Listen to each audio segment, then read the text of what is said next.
yang katanya bereputasi. Aku tersentak. Oh, Scopus, seberapa penting nilaimu? Aku membayangkan kekuatan Scopus. Kekuatan Scopus yang angkat harga diri akademikku. Kekuatan Scopus yang membuktikan kepakaranku teruji. Iya. Terima kasih. Iya, terima kasih.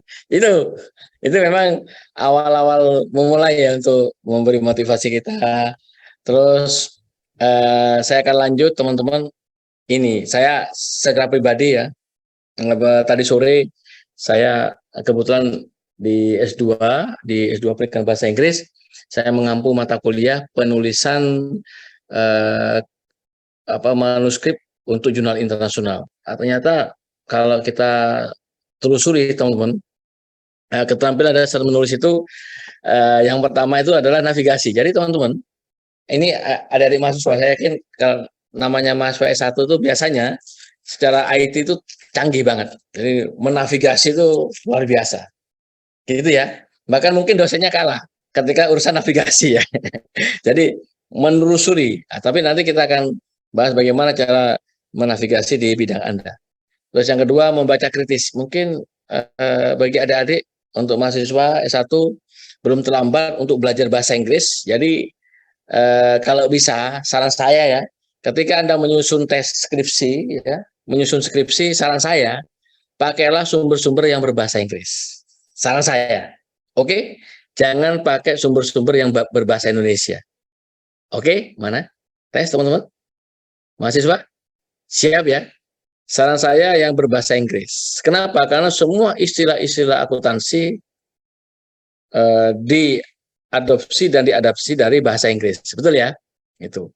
Terus berikutnya mensitasi. Jadi ini mungkin perlu nanti jadi nanti saya ajarkan bagaimana sih mensitasi. Mungkin mahasiswa kadang-kadang belum paham bagaimana mensitasi yang tepat. Ini mensitasi ini sangat penting, keterampilan dasar yang sangat penting harus dikuasai. Terus yang kedua adalah memparafrase. Nah ini, keterampilan memparafrase ini sangat penting. Jadi ketika Anda meskipun referensi Anda pakai bahasa Inggris, saran saya adalah Anda jangan menggunakan terjemahan langsung. Jadi Anda memparafrase. Nah, nanti kita akan latihan bagaimana cara memparafrase yang benar. Terus berikutnya adalah meringkas. Jadi ketika Anda membaca sebuah artikel, terus artikel itu sebagai sumber, nggak mungkin Anda ambil semuanya kan. Otomatis Anda harus meringkas. Meringkas itu adalah misalnya Anda baca satu paragraf, mungkin Anda ringkas menjadi 1-2 kalimat untuk Anda tuangkan di artikel Anda atau mungkin di skripsi Anda nanti di tugas akhir Anda. Dan terakhir adalah mensintesis. Jadi ketika melakukan sebuah riset atau menulis sebuah tugas laporan riset Anda berupa skripsi atau manuskrip untuk publikasi nantinya, tidak mungkin Anda hanya baca satu sumber. Jadi harus membaca beberapa sumber sehingga perlu keterampilan mensintesis. Ini jadi 6 keterampilan dasar yang harus dikuasai bahwa Anda benar-benar siap untuk menulis apapun, menulis proposal, menulis laporan tugas akhir berupa skripsi, terus menulis artikel atau manuskrip untuk publikasi, baik itu publikasi Sinta, Scopus, ya. Jadi kan di Indonesia kan Sinta dan Scopus yang sangat-sangat ini, yang sangat ya menjadi parameter nasional, ya sementara jadi parameter nasional, gitu ya. Jadi dosen pun sama, dosen didorong untuk terindeks Scopus, terindeks Sinta. Nah, kalau dosen itu biasanya Sinta 1, 2, dan 3. Nah, kalau mahasiswa biasanya Sinta 3 ke bawah.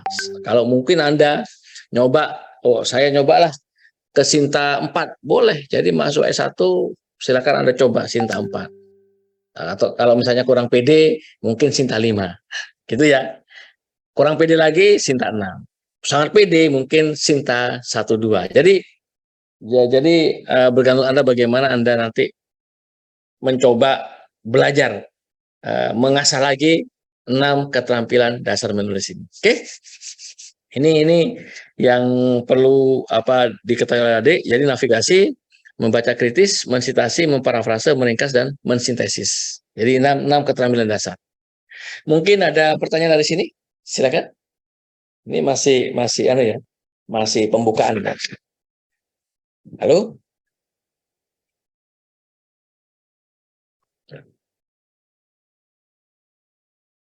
Gimana?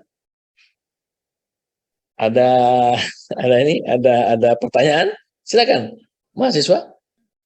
Belum ada ya. Belum ada, Pak. Kalau belum ada saya lanjut. Prof Han, Ya. saya usul Gimana? mungkin adik-adik mahasiswa ini karena mereka itu pengalaman saya membimbing itu mereka ketika pertama kali menulis itu memang sangat-sangat perlu mendapat bimbingan ya. Mungkin sekilas navigasi, membaca kritis dan sebagainya itu sedikit dianukan ke adik-adik supaya mereka juga tahu seperti itu ngaten. Karena kami masih belum, ini saya tunjukkan begini dulu ya.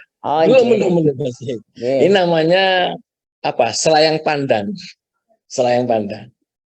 Terus, ini saya kenakan adik-adik ya, sedikit aja. Jadi impian banyak dosen dan mahasiswa Indonesia itu kan Scopus kuartil 1 itu katanya sih. Betul ya? Katanya begitu. Tetapi mungkin adik-adik meskipun Anda S1 harus saya kenalkan. Ya, siapa tahu nanti Anda mau lanjut ke S2 gitu ya. Jadi ini contoh adik-adik, kalau Scopus itu biasanya kalau dalam versi Simago itu ada kuartil 1, 2, 3, 4. Itu versi Simago. Nah, sama kalau di database Scopus sendiri itu Anda cek di di Elsevier. Tapi habis ini saya tunjukkan habis ini nanti. Jadi ini akan muncul seperti ini. Misalnya nama jurnal Asian English. Nanti akan muncul. Oh, cakupan Scopusnya tahun 98 sampai 2012 sampai 2015 sampai sekarang. Artinya apa? Jurnal ini masih hidup SIM-nya. Jadi berlaku. Terus yang kedua nanti lihat, oh ini bidangnya ini kebetulan contoh punya saya, oh bidangnya bahasa dan linguistik. Nanti Anda akan muncul, oh bidang ini bidang pendidikan akuntansi dan pendidikan. Nah, nanti akan di situ. Nanti saya akan pandu nanti. Kayak apa menelusuri jurnalnya semacam ini. Terus ini kalau di versinya Simago, kuartil 1 nilai SJR-nya 0,78. Ini tinggi ya, kalau di ilmu sosial 0,4 itu tinggi untuk versi Simago. Terus ada berapa lama kita publikasi manuskrip kita di jurnal tersebut kan gitu. Nah, ini kebetulan kalau ditelusuri teman-teman, ini artikel saya sama teman Cina dan Saudi. Jadi kalau kita lihat jurnal ini, pengalaman saya ketika menulis ini kebetulan 2-4 bulan ini. Nah, pengalaman saya 2-4 bulan di jurnal kuartil 1 yang tadi. Dan ini punyanya Julian Francis. Ini saya kasih ini, tapi saya akan ini. Terus ada 2 lagi. Contoh lagi misalnya ini inovasi dalam pembelajaran dan pengajaran bahasa. Ini bidang saya ini, teman-teman. Nah, ini kuartil 1. Berapa lama? Nah, ini setahun saya. Mulai dari submit sampai terbit diterima itu setahun. Ini kan ada sejak historis artikelnya. Terus ini jurnal JET. Ini teman-teman yang bidang akuntansi ya, untuk pendidikan akuntansi bisa masuk ke jurnal ini, teman-teman. Jadi Anda nggak harus masuk ke jurnal pendidikan akuntansi. Ini untuk yang dosen. Tapi misalnya mahasiswa S1 mau nyoba, silakan. Tidak ada salahnya mahasiswa S1 nyoba jurnal internasional. Nggak ada salahnya. Ditolak, Anda akan belajar banyak di situ. Ya kan? Diterima, itu peluang bagi Anda untuk nanti lanjut S2. Gitu ya. Jadi ini adalah jurnal khususnya untuk jurnal yang mengkaji tentang pendidikan. Pendidikan apa? Pendidikan guru atau calon guru, termasuk pendidikan akuntansi, masuk bisa di sini. Nah, kalau kita tengok ini ini kuartilnya kuartil 1, tapi nilai SJR-nya lebih tinggi, 1,19 tinggi. Jadi kalau ada ilmu sosial, termasuk ilmu pendidikan, nilai SJR-nya itu di atas 1, itu berarti tinggi. Tinggi ya. Kalau untuk eksak rendah ini. Kalau yang eksak. Tapi untuk ilmu sosial ini tinggi. Terus berapa lama terbit di jurnal ini? Kebetulan saya beruntung. Hanya 5 bulan artikel saya berlabuh di jurnal ini. Gitu adik-adik, teman-teman sekalian. Gimana dari sini? Jadi teman-teman yang punya untuk yang jurnal ini bisa pendidikan akuntansi bisa masuk di jurnal ini, ya. Oke? Mungkin ada pertanyaan dari sini. Nah, tadi saya akan praktekkan bagaimana cara mencarinya, ya kan? Saya stop dulu. Jadi teman-teman, jadi saya akan tunjukkan sesuatu bagaimana cara mencarinya tadi itu kan. Jadi cara mencari ya. Jadi teman-teman, adik-adik, jadi ketika Anda mau mencari jurnal terindeks Scopus, saya share ya. Di sini di database, yaitu di sini, ini adalah sebuah database yang bisa menelusuri apakah jurnal di bidang Anda itu terindeks atau enggak. Contoh ya, misalnya kita ketik pendidikan akuntansi di sini, oke? Ya kan? Nah, misalnya ya, kita ketik, klik ini, lalu kalau muncul di sini, misalnya muncul ya, ini nilainya tinggi nih, 4,0. Jadi nilai di jurnal ini, pendidikan akuntansi, ini peringkat 172 di antara 1406. Artinya apa? Bidang pendidikan akuntansi ini masuk di bidang pendidikan. Gitu. Terus kalau Anda mau menelusuri sejarah jurnal ini, klik di sini. Nah, terus akan muncul nanti. Nah, ini sejarahnya jurnal ini didirikan terindeks Scopus sejak tahun 92 sampai sekarang. Itu teman-teman. Terus apa? Pendidikan ilmu sosial, bisnis manajemen dan akuntansi lah kan pas persis. Jadi bisnis manajemen dan akuntansi ini tiga keilmuan yang tidak bisa lepas satu sama lainnya. Gimana teman-teman dari sini? Adik-adik? Paham ya? Halo? Prof, izin bertanya, Prof. Ya, silakan. Kadang gini ya, Prof ya. Kalau kita cek di webnya Scopus, itu menunjukkan misalnya di situ masuk ranknya Q2 atau mungkin Q3, tetapi ketika dicek di Simago itu ternyata kok masih Q4 seperti itu. Di Scopusnya Q3, kemudian di Simagonya masih menunjukkan Q4. Itu yang dipakai yang mana nih, Prof? Ya, seharusnya di sini karena ini produknya punyanya ini asli Scopus ini. Kalau yang Simago kan itu kan ya database yang mencoba merekam semua jurnal terindeks Scopus, tapi yang aslinya ini kan aslinya di sini. Jadi yang orisinalnya berasli. ini. Oh, gitu. Orisinalnya ini ya. Gitu. Orinya ini, Mbak. Okay. Orinya ini. Kalau kita lihat ini persentil 87. Ini bagus 84. Terus dia di kajian pendidikan di peringkat 172, tapi dia kalau Scopus, kalau di database ini real dia. Di bidang akuntansi berapa urutannya? 25 dari 163. Artinya jurnal bisnis manajemen dan akuntansi, jurnal ini urutan 25 dari 163. Artinya bagus ini. Oke? Okay. Gitu ya. Ini cara nyarinya gitu, teman-teman. Sudah paham ya? Coba. Saya ingin tahu teman-teman praktekkan. Ayo. Coba. Saya ingin salah satu mahasiswa yang mempraktekkan seperti saya. Silakan. Halo. Mahasiswa?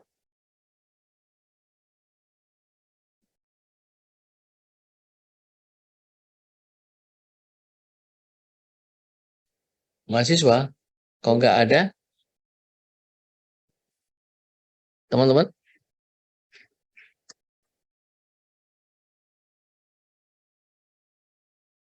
saya akan share linknya ya, biar mungkin lebih enak. Silakan teman, klik link itu, nanti tunjukkan ke saya bagaimana cara tadi mendeteksi nama jurnal. Silakan. Saya ulangi lagi. Kalau Anda ke sini, teman-teman, bebas Anda mau ngetik misalnya accounting. Ini akan muncul banyak ini, ya kan? Nah, yang saya masuk di sini, ini jurnal akuntansi berbasis di Inggris ini. Ini murni ini. Nah, ini jurnal di Cina kajian akuntansi. Nah, ini pengembangan pemikiran akuntansi, jurnal akuntansi dan bisnis, jurnal akuntansi ya. Kalau saya ngetik kata kunci akuntansi. Tetapi kalau saya ketik misalnya accounting education, akan muncul nanti. Nah ini 1, 2, 3, 4. Jadi kalau saya ketik ini pendidikan akuntansi, paham ya teman-teman? Sehingga nanti ketika akan muncul di sini, tinggal Anda klik di sini. Nah ini klik. Nah, akan muncul seperti ini. Ingin menelusuri lebih lanjut, Anda klik ini. Itu caranya, tekniknya. Teknik menelusuri. Gitu, teman-teman. Silakan, yuk nyoba. Saya boleh nyoba nggih, Pak? Silakan.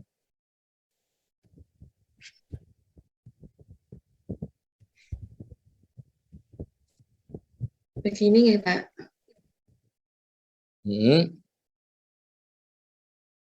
Coba saya enter. Terus ini klik sources, bukan itu. Kembali lagi, kembali lagi back. Nah ini klik sources, ini ada di atasnya itu. Klik itu. Oke. Nah, sources. Oke. Nah ini klik, ini, Pak. bukan klik ini sebelah kiri. Klik sebelah kiri, titles, judulnya. Klik, panah ke bawah, klik. Title, ya. Klik, apa masukkan? Terserah. Berarti kan Anda mau ke misalnya accounting, langsung. Nah, nanti coba. Klik. Nah, kan akan muncul banyak kan? Nah, mana yang ingin Anda sasar? Misalnya coba. Misalnya ingin mengetahui performasi jurnal ini, coba ke bawah. 1 dapat, itu ini tinggi banget nih, 6,6. Coba klik ini. Klik yang accounting review.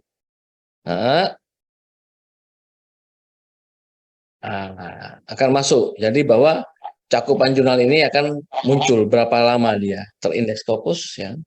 Nah, berapa lama itu? Sejak tahun 96 sampai sekarang. Siapa penerbitnya? Penerbitnya Asosiasi Akuntansi Amerika, ya kan? Terus nanti bisa ekonomi, keuangan, terus ke bawah lagi. Ke bawah lagi. Nilai SJR-nya 4,6. Wih, tinggi banget ini. Nilai SJR-nya 4,6 ini, teman-teman. Nggak main-main ini ya. Lebih tinggi banget ini. Paham sudah ya? Artinya ini jurnal bagus ini. Iya, Pak. Paham, insya Allah, Pak. Sudah paham ya? Itu caranya. Jadi silakan nanti dipraktekkan nanti ya. Oke, terima kasih, Mbak. Saya akan lanjut, teman-teman. Jadi saya akan lanjut.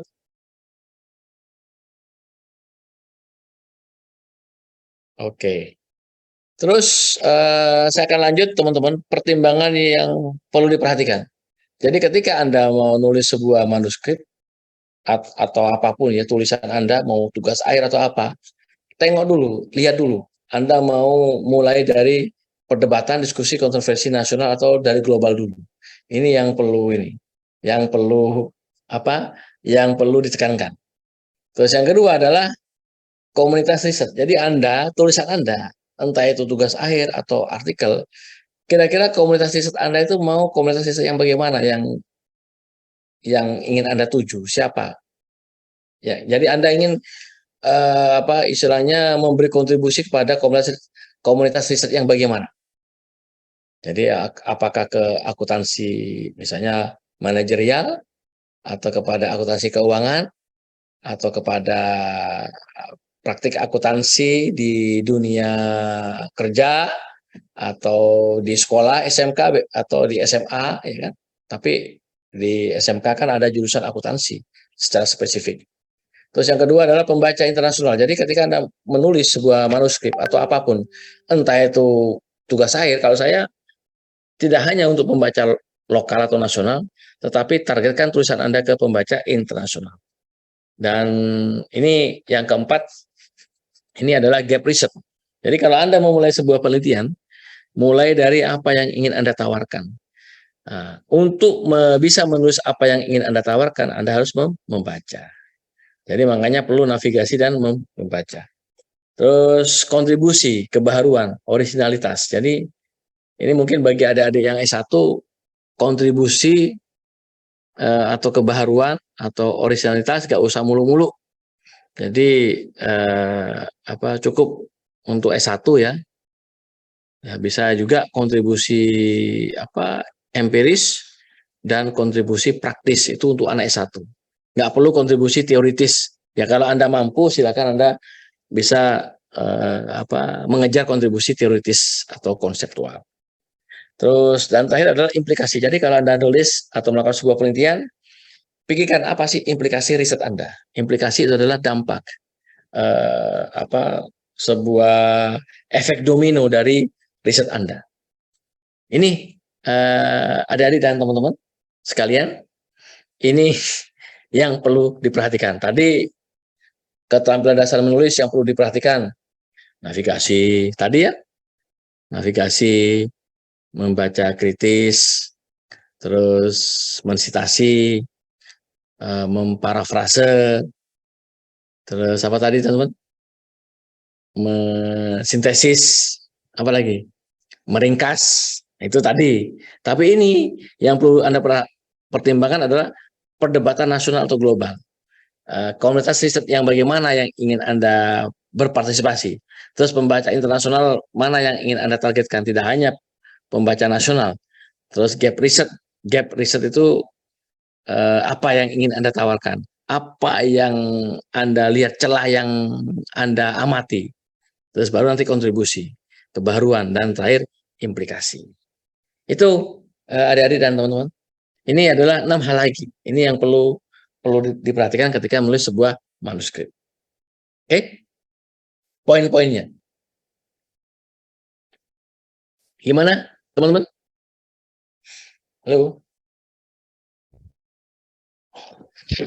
Gimana dari sini? Menyimak ya, mungkin masih abstrak ya. Aduh, ini seperti apa ini? Iya. Saya ingin tahu contohnya seperti apa. Ini kan tadi ya, masih abstrak, tapi memang kan ini kan masih namanya pendahuluan ya, Mbak Binti ya. Ya, Terus Prof. kenapa kita harus melakukan sebuah navigasi? Jadi teman-teman, alasan kenapa Anda harus menavigasi yang pertama adalah melihat isu-isu terkini di bidang pendidikan akuntansi. Oh gitu ya, iya. Terus yang kedua, mengetahui apa yang sedang diperdebatkan, apa yang sedang didiskusikan, apa yang sudah diteliti. Nah, ini harus lihat lebih dekat lagi. Terus akhirnya apa? Gap research. Apa itu gap research? Gap research itu adalah Anda harus bisa mengidentifikasi apa yang kurang di literatur di pendidikan akuntansi. Harus membaca kritis. Terus melihat apa yang hilang dan apa yang perlu ditambahkan atau dielaborasi. Berarti perlu apa? Membaca kritis. Ketika Anda menavigasi, Anda harus membaca lebih dekat lagi. Ketika Anda ingin melihat sebuah gap research atau kesenjangan sebuah penelitian, Anda harus membaca kritis dan kontribusi. Jadi kontribusi di sini adalah sesuatu yang ingin Anda tawarkan, sehingga Anda harus bisa apa yang perlu diasah ya berpikir kritis. Supaya apa? Supaya bisa merumuskan sebuah kontribusi penelitian. Ini nanti kita akan praktek ini teman-teman, nanti bagaimana navigasi, bagaimana mencari gap research, bagaimana merumuskan sebuah kontribusi dan penelitian. Jadi gitu, adik-adik dan teman-teman. Ya, silakan. Ada pertanyaan dari sini?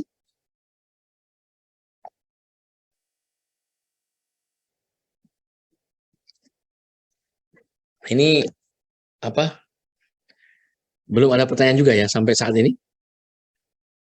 Nah, Belum silakan. kelihatannya. Belum. Atau mungkin nggak tahu apa yang ditanyakan, bisa juga sih. Ya silakan, tanya aja sudah, nggak apa-apa. Halo, enggak? Ini kita tadi ini kok ini kok cepet banget ya jam bergulir ini. Terus berikutnya pendidikan akuntansi ya, ini ya, adik-adik, mana adik-adik di sini? Saya nggak pendidikan akuntansi. Kalau kita bicara pendidikan akuntansi ini, saya nggak tahu di pendidikan akuntansi profil lulusannya itu sebagai apa. Halo, bisa ini saya diberitahu profil lulusan prodi pendidikan akuntansi. Guru akuntansi. Calon guru, Prof. Calon guru akuntansi, ngono nggih? Ya. Betul. Di mana? Di SMA atau di SMK? Di SMK. SMK. Bisa SMA juga kan? Bisa ya? SMA bisa. Iya. Selain calon guru apa kira-kira? Kalau misalnya mereka di perusahaan, di iya. perbankan, Bisa. atau di mana, bisa ya? Bisa ya? Ya, bisa. Konsultan juga bisa. Karena konsultan. kita juga mendidik para akuntan handal, kan gitu ya? Pendidikan akuntansi juga mendidik para akuntan handal juga, gitu ya? Bukan akuntan, Prof. Kalau pendidikan akuntansi tidak mendidik akuntan, produknya bukan akuntan. Jadi guru, calon Bukan ya? akuntansi, bukan. Guru ya? Iya. Tapi kalau di luar negeri juga sebagai akuntan loh, Bu. Halo? Ya, mereka bisa ambil profesi akuntan. Lalu, Iya, bisa ya. Bisa. Ya, di tempat saya Adelaide itu bisa. Oke. Ya, ini pendidikan akuntansi ya, mereka harus ngambil profesi. Terus berarti guru ya. Guru ini ya, utamanya guru ya, betul ya? Calon guru ya. Nggih. Halo? Betul, nggih. Iya ya. Oke, kalau itu ceritanya ya. Nah, kalau itu ceritanya, maka apa yang harus Anda teliti kan gitu ya? Apa yang harus Anda kaji? Apa yang harus Anda tulis? Apa yang harus Anda eksekusi? Ya ini. Satu, Anda mau kemana? Ke kebijakan dan kurikulum pendidikan akuntansi. Ini tataran kebijakan dan kurikulum pendidikan akuntansi. Kayak apa sih kebijakan dan kurikulum pendidikan akuntansi di SMK? Kebetulan dulu saya ketika S3 saya riset saya itu di program studi akuntansi di SMK. Ini kalau Anda tertarik ya, kalau Anda tertarik tentang kebijakan dan kurikulum.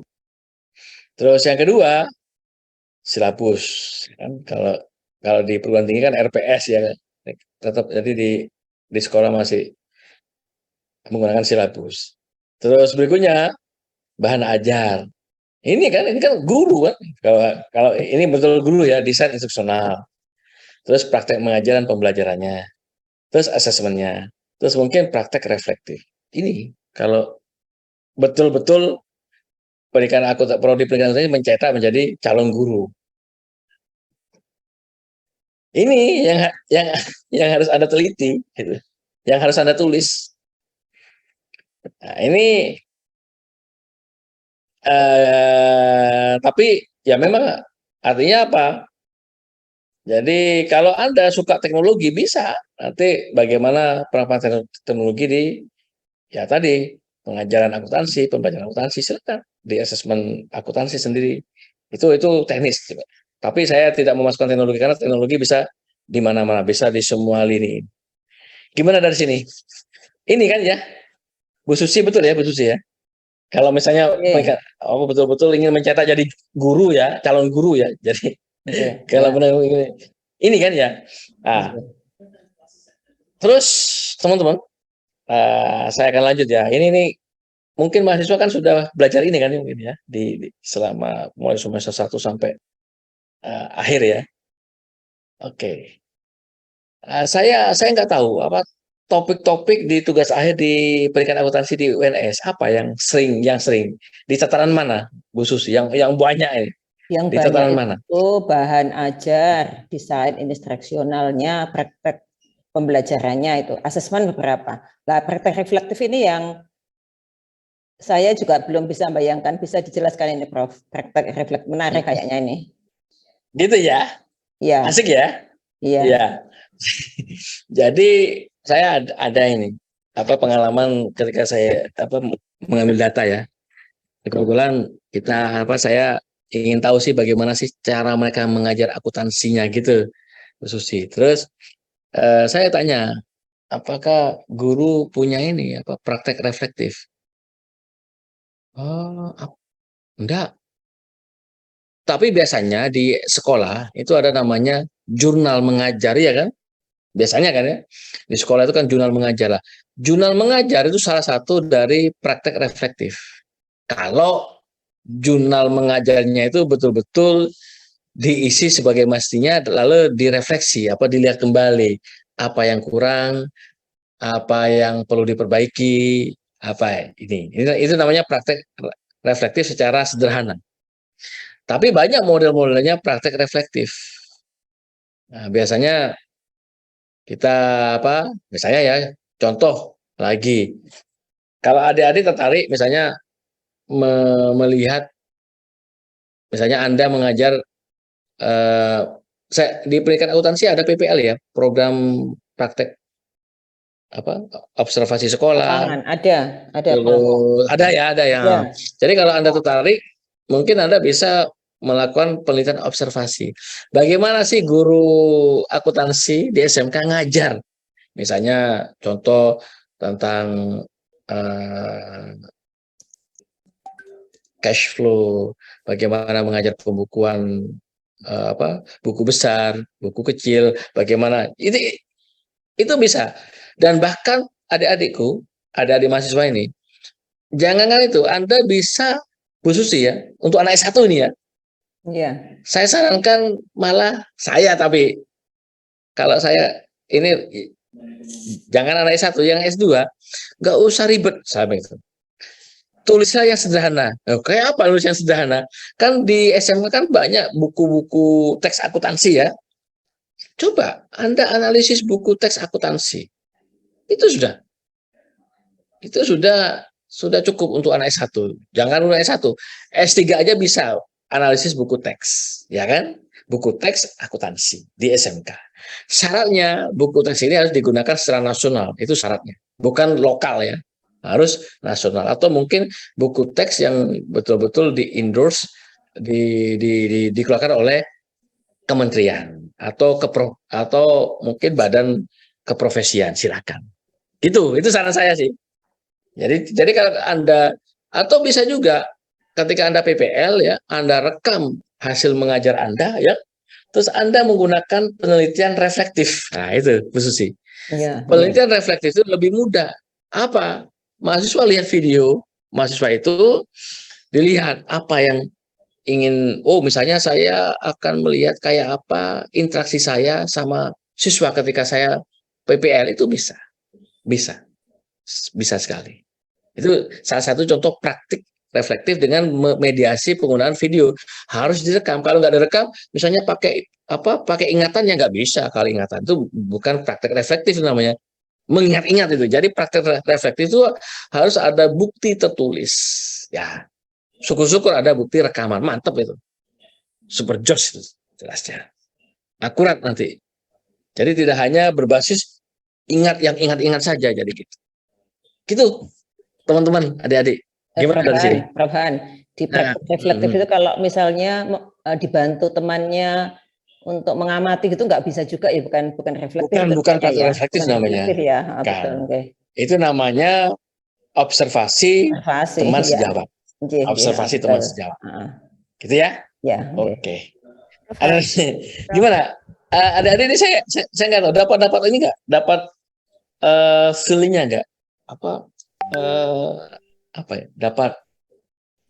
Nanti saya akan nulis ini. Saya akan kesini nanti. Terinspirasi. Dapat nggak? Dapat inspirasi. Iya, ide bagus itu. Gitu ya. Iya. Dan saya kan bukan orang akuntansi, tapi saya senang Bu Susi. Sekarang bukan orang tua, tapi ketika saya baca buku teks akuntansi, asik gitu loh. Padahal saya kan bukan, ketika saya riset S3 saya itu, saya betul-betul mendalami. Ya, sampai saya nyiapkan beberapa buku teks, baik itu yang nasional dan internasional itu saya pelajari. Jadi, apalagi Anda kan, itu kan nanti menjadi calon profesi Anda nanti ke depannya. Misalnya, makanya saran saya, ini ya, untuk mahasiswa ini, ketika Anda nanti ada praktek ya program kerja lapangan atau program sekolah atau apa sekolah, manfaatkan itu sebagai nyari data. Jangan hanya asal-asalan. Ini yang perlu. Kadang-kadang mahasiswa ini asal-asalan, Bu Susi. Jadi asal-asalan. Jangan. Gunakan itu untuk ngambil data sehingga ketika Anda nanti mengeksekusi proposal nggak balik-balik lagi nanti. Sekali jalan. Sekali mendayu berapa? 10 sampai 100 pulau terlampaui. Ini bukan hanya 1, 2, 3. Ada aturan, ya, gimana? Ada aturannya PPL itu mereka nggak boleh mencari data, tapi ketika itu untuk pra penelitiannya boleh. Sehingga ketika anak-anak itu kalau saya kesalahan, itu kesalahan kebijakan kalau saya. Gini, sebuah penelitian, ya, kan mahasiswa kan belum di ACC proposalnya. Itu kan proposal kan hanya formal. Padahal data itu bisa diambil 5-7 tahun ke belakang. Ya, gitu. Ya, mungkin aturan itu perlu direvisi kalau saya. Kenapa? Karena maaf aja ya, teman-teman, merugikan mahasiswa itu kalau saya. Kenapa? Karena di dalam aturan dikti pun nggak ada petunjuk yang seperti itu kalau saya. Dan bahkan contoh Bu Susi di pendidikan bahasa, kebetulan saya ngajar di UNS juga. Mahasiswa itu bisa mengambil data di semester 1. Nggak harus ketika dia mau mengeksekusi proposal. Bahkan ini dimensi lagi, bahkan Kaprodi itu mendorong mahasiswanya membuat proposal dulu sebelum nanti ada penunjukan dosen pembimbing. Gitu, teman-teman. Dulu sama saya dulu saya lulus, ketika itu saya lulus 3 tahun 7 bulan, teman-teman. Kenapa? Kalau saya bisa lulus itu karena semester 4 saya sudah membuat proposal. Meskipun saya belum ada dosen pembimbing. Kenapa begitu? Karena saya membuat proposal ini betul-betul dari bacaan saya, dan saya yakin bahwa proposal ini layak untuk saya eksekusi lebih lanjut. Gitu, teman-teman. Gimana dari sini? Boleh. Kenapa? Kita nyuri start. Toh, dalam sebuah standar internasional, menggunakan data 5-7 tahun ke belakang itu sah. Dan itu boleh diperbolehkan. Kecuali kita memanipulasi data, itu beda lagi sudah, teman-teman. Gitu, teman-teman. Halo.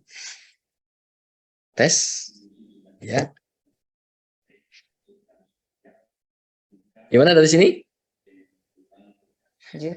Kalau nanti mahasiswa ngambil datanya setelah PPL, terlambat nanti. Pasti molor nanti. Jadi gitu.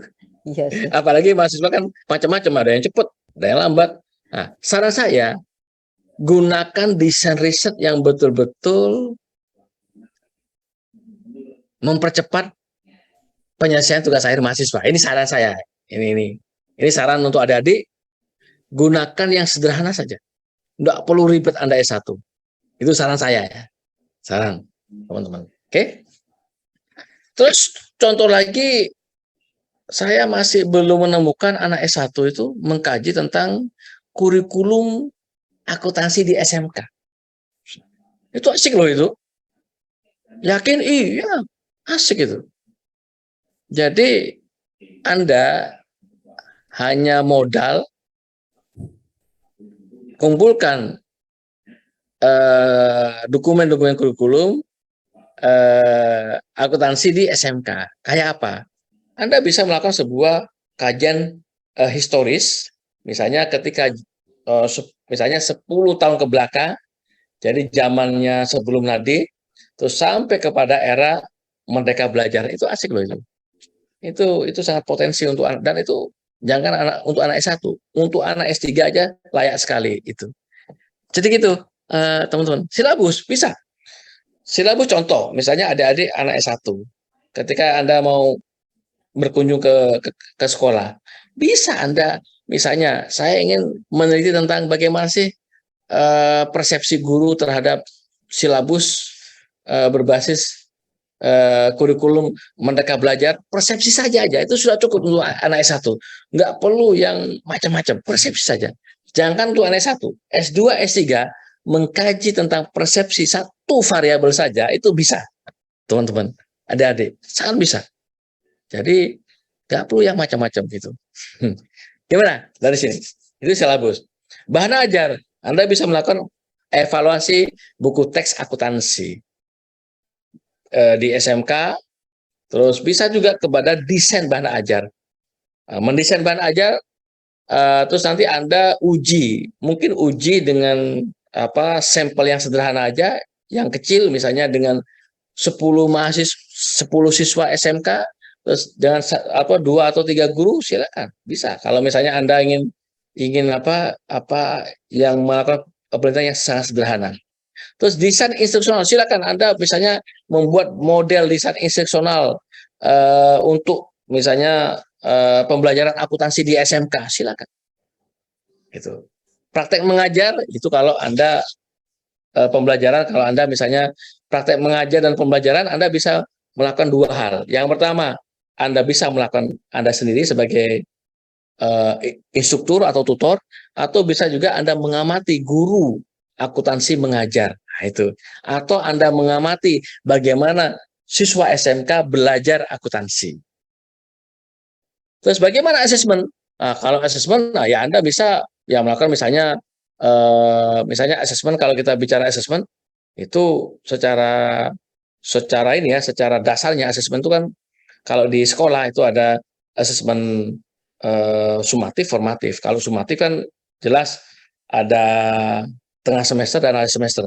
Kalau formatif itu asesmen yang berbasis proses, bisa portofolio, bisa asesmen diri sendiri, bisa dengan asesmen yang dengan pendekatan reflektif tadi.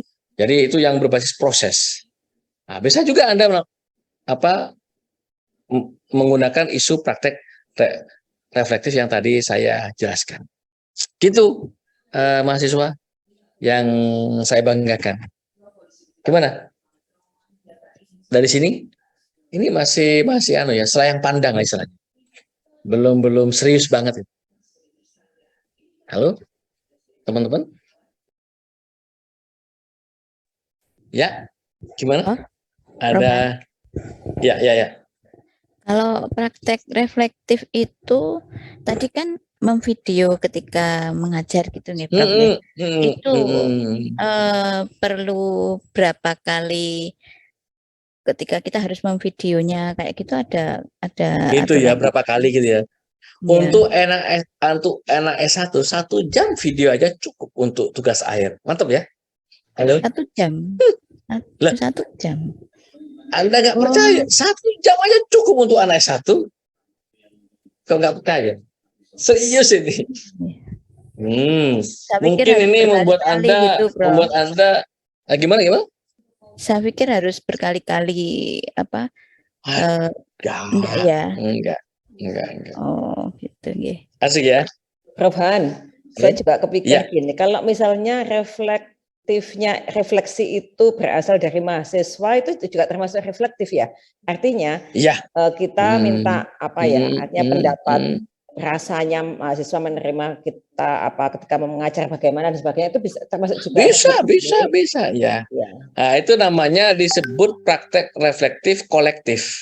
Artinya kita melibatkan, tidak hanya kita yang melakukan refleksi, tapi mahasiswa juga mengajak kita semacam berkolaborasi ya. Saya merefleksi pembelajaran, tapi mahasiswa juga melakukan refleksi apa yang saya ajarkan. Itu namanya praktek reflektif kolaboratif atau kolektif ya. Gitu. Tapi saya nggak tahu praktek reflektif ada nggak di kurikulum pendidikan akuntansi? Ada ya? Halo? Nggak ada? Sepertinya nggak tahu. Seharusnya ada mata kuliah praktek reflektif. Seharusnya. Kenapa? Karena mereka nanti mengajar. Mereka nanti melakukan pengajaran mikro, seharusnya ada mata kuliah ini, karena di Amerika ada. Iya, ini kan asal ini kan apa untuk pendidikan guru di Amerika dan Kanada itu praktek reflektif itu sangat-sangat mata kuliah wajib. Saya nggak tahu kalau mungkin nanti kedepannya kalau misalnya pendidikan akuntansi mau merevisi kurikulum, masukkan aja mata kuliah namanya praktik reflektif, gitu ya. Ada kok bukunya, banyak sekali ya. Gimana dari sini teman-teman? Ini baru selayang pandang, belum serius banget. Oke, ada pertanyaan dari sini untuk saya? Apakah mahasiswa dapat inspirasi dari sini? Silakan. Dapat inspirasi mahasiswa? Ada di mahasiswa yuk. Ada mahasiswa. Kok nggak ada ini ya? Bu Susi, Tidur mungkin ya, Mbak apa Sri. tidur ya? Ya itu saya. Anak-anakku bangun ya. Ayo, Ya, Bu. biasanya ini Oh bangun itu biasanya Dapat inspirasi, atau Prof. atau cerewet atau pokoknya silakan ada yang aktif. Jangan takut deh. Atau mungkin Anda nggak takut usah takut, sama dosen. santai. Jangan. Anu aja, keluarkan apa ya? Jadi undang-undang silakan. Nanti akan saya kasih apa namanya ya? Wah, saya masih buntu ini. Saya mau apa? Silakan. Ayo. Jadi, terutama yang semester 7 ini ya, semester 7 kan seharusnya sudah siap proposalnya. Silakan. Semester 7, mana semester 7? Namanya perlu akunnya ini perlu misalnya Nadia SMT 7. Asalnya gitu nanti. Ya, betul, Prof. Gimana? Saya mulai tadi itu ya, mulai jam 7.30 sampai 1 jam kok nggak ada yang tanya itu, saya malah khawatir ini. Gimana? Prof, ada contohnya untuk ini, Prof. Contoh artikel untuk praktek reflektif yang 1 jam, hanya 1 jam Oh gitu ya? tadi loh, Prof. Yakin? Mau contohnya? Ya mau sekali, Oke. Prof. Gitu ya? Jadi mungkin teman-teman masih ragu-ragu ya, bener ini. Jangan-jangan nanti nggak bener ini. Kali ya. Siap teman-teman? Siap, Prof. Ya, Prof. Oke. Mungkin apa bener ini, nanti jangan-jangan nggak bener ini. Kalian. Saya akan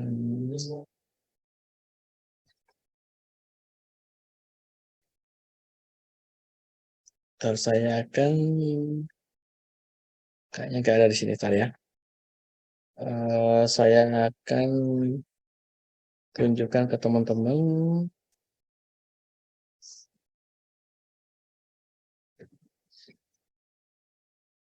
Sederhana kok. Apa yang diamati gitu kan? Anda mungkin tanya itu. Apa yang mau diamati?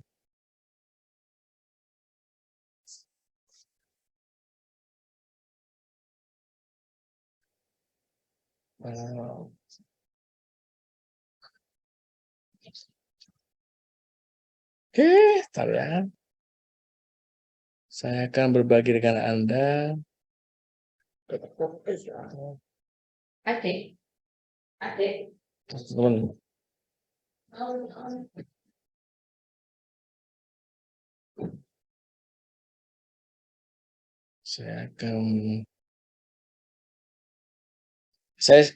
Halo teman-teman. Ya punya saya sendiri teman. Ini jadi ceritanya ini saya nulis di jurnal ini tahun berapa ini ya? Saya masih di Poltek tahun 2009. Ini ceritanya oleh-oleh tugas mata kuliah itu loh.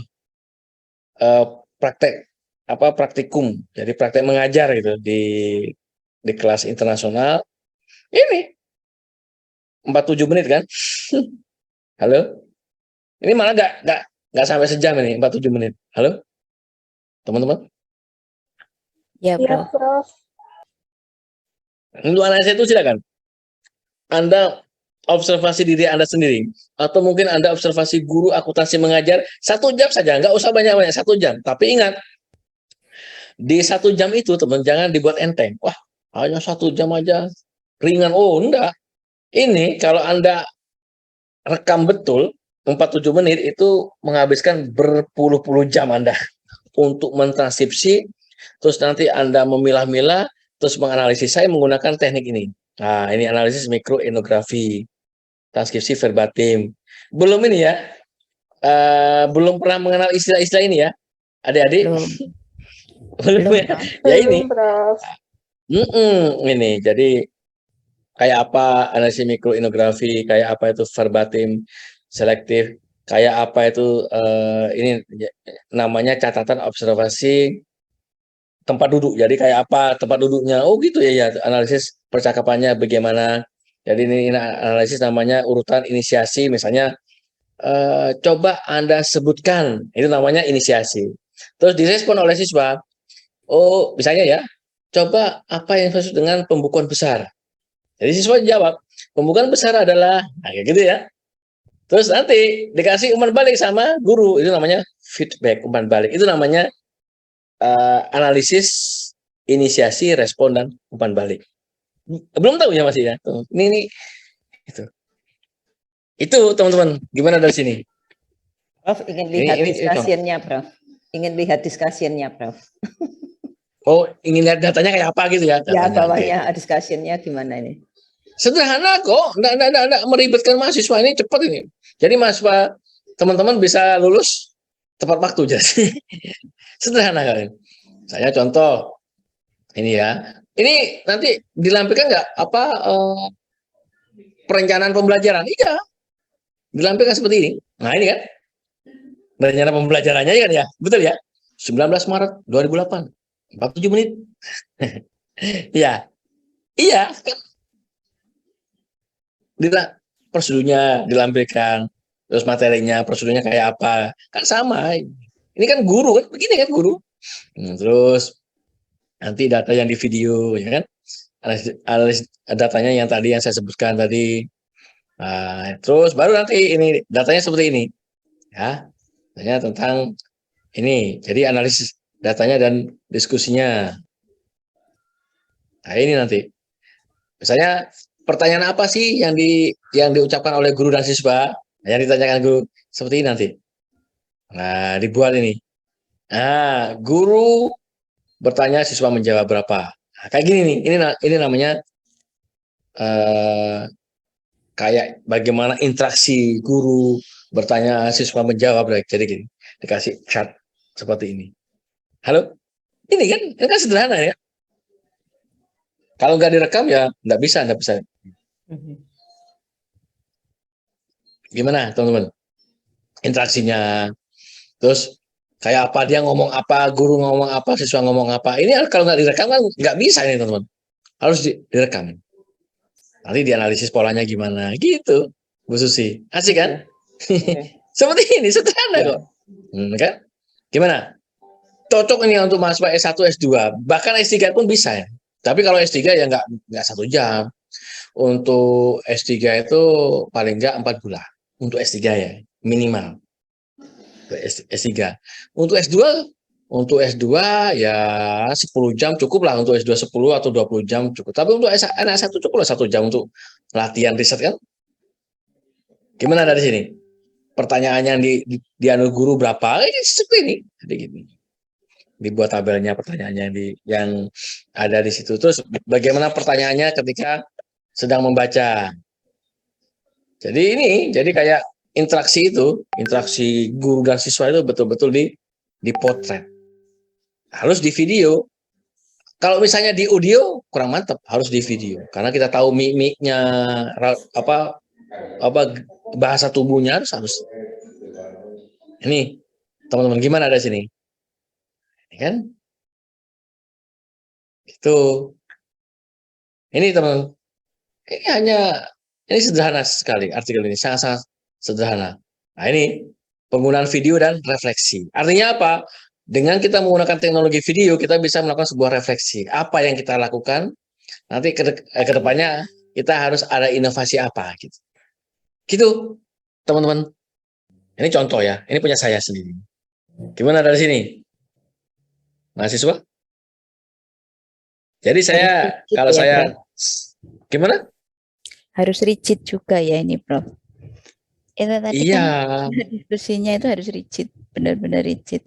Sederhana tetapi bagaimana untuk mendiskusikannya itu kan sangat rigid sekali itu, Prof. Sampai iya kan gaya artinya, sampai gaya apa, Prof, tadi? Gaya bahasa tubuh itu juga ikut oh iya kalau dikaji Anda, juga.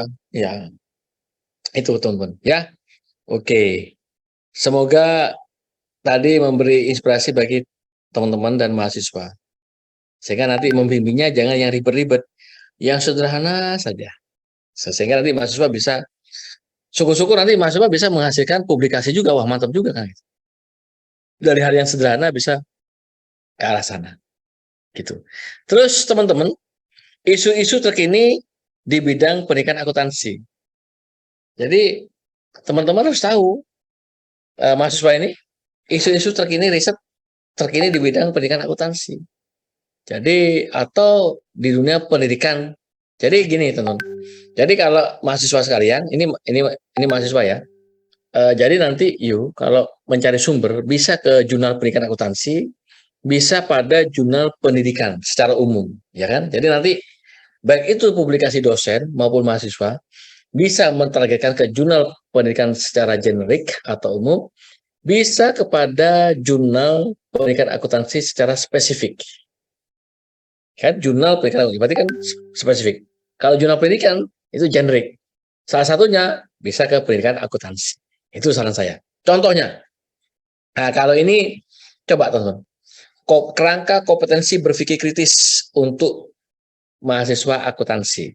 Adik-adik bisa mengadopsi, ini kan konteksnya mahasiswa. Anda kalau meneliti di SMK bisa juga kerangka kayak apa sih keyakinan guru SMK terhadap kompetensi berpikir kritis di akuntansi. Bisa kan? Coba kita lihat di sini. Coba fokus yang saya kuning-kuningi teman-teman. Coba. Jadi kalau kita bicara berpikir kritis, ini kalau Anda berargumentasi. Jadi kalau nulis itu teman-teman, lihat kalau nulis ya, nulis judul, nulis abstrak, nulis apapun yang Anda argumentasi di tulisan Anda itu harus yang sederhana tapi berbobot itu. Contoh, coba lihat judulnya kan sederhana itu. Kerangka kompetensi berpikir kritis untuk mahasiswa akuntansi. Boleh nggak ini saya tiru? Saya kan target saya kan bukan mahasiswa. Apa? Bisa siswa, bisa guru. Iya kan?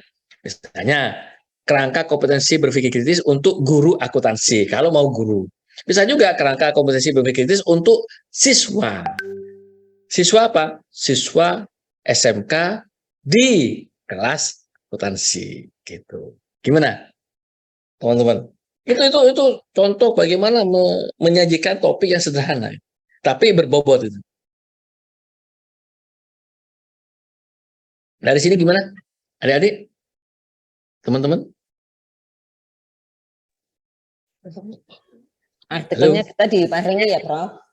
Dan artikel mentor yang tadi disampaikan Prof. Handoyo nanti ini saya sudah siapkan artikel mentor yang mantap di isu-isu akuntansi sebanyak 40 kayaknya. Sip. Mungkin adik-adik bisa terinspirasi dari ya nanti kita akan bahas Bu Susi sampai selesai pertemuan kita, sehingga mungkin di pertemuan selanjutnya saya akan bekali Anda riset-riset di bidang pendidikan akuntansi yang sederhana untuk anak S1. Mungkin gitu ya, Bu Susi ya. Jadi sehingga nanti teman-teman bisa, oh iya saya melakukan desain riset ini. Oh iya sehingga nanti teman-teman bisa semangat ya untuk mahasiswa untuk mengeksekusi proposalnya gitu. Oke. Coba kita lihat.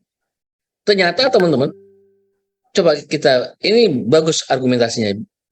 Jadi berpikir kritis ini merupakan keterampilan yang sangat penting di dunia kerja di abad ke-21. Namun, ya berpikir kritis masih dipandang sebagai keterampilan yang belum dikembangkan di mahasiswa akuntansi. Nah itu. Kita yang fokus yang kuning-kuning. Terus dia menggunakan apa? Penelitian kualitatif, bukan kuanti. Ini kualitatif Apa? Untuk mengidentifikasi kompetensi berpikir kritis apa yang bagian dari kajian pustaka. Terus yang kedua adalah prinsip-prinsip analisis kualitatif interaktif. Tahu ya, adik-adik? Analisis kualitatif interaktif. Tahu nggak? Belum ya? Halo?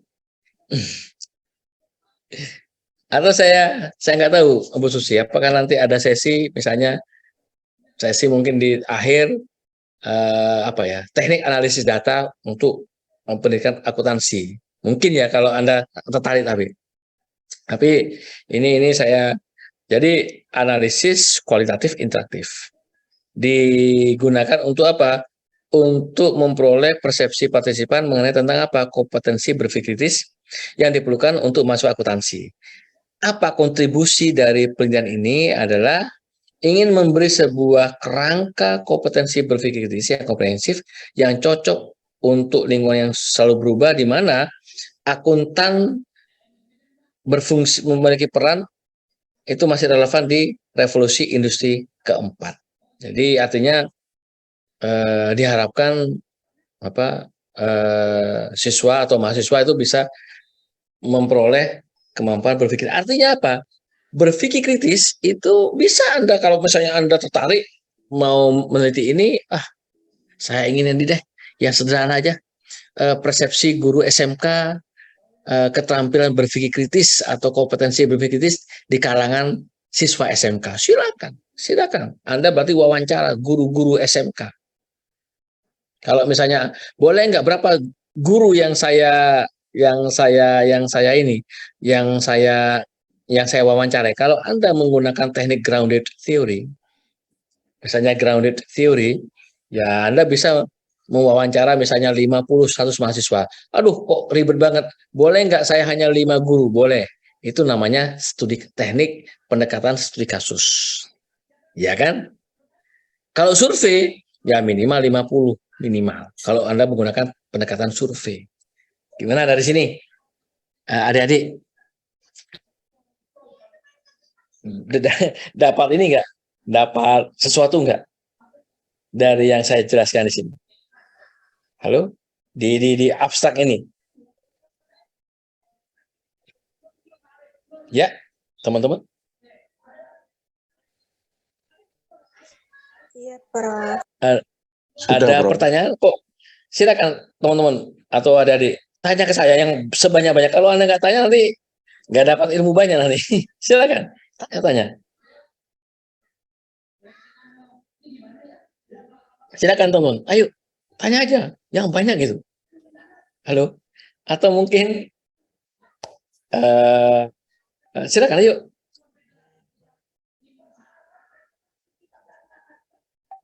Tes. Belum ada. Iya. Halo. Mungkin masih menyimak dulu, Prof.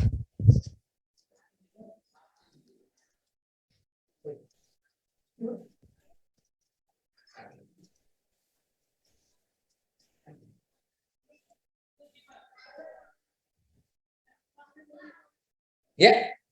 Halo.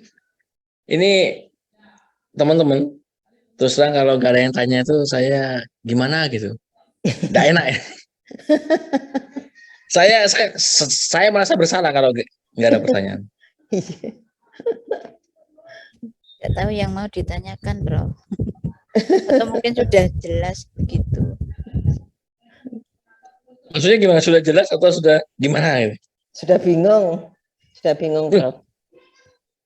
Maksudnya sudah bingung atau enggak kan? Aman kan?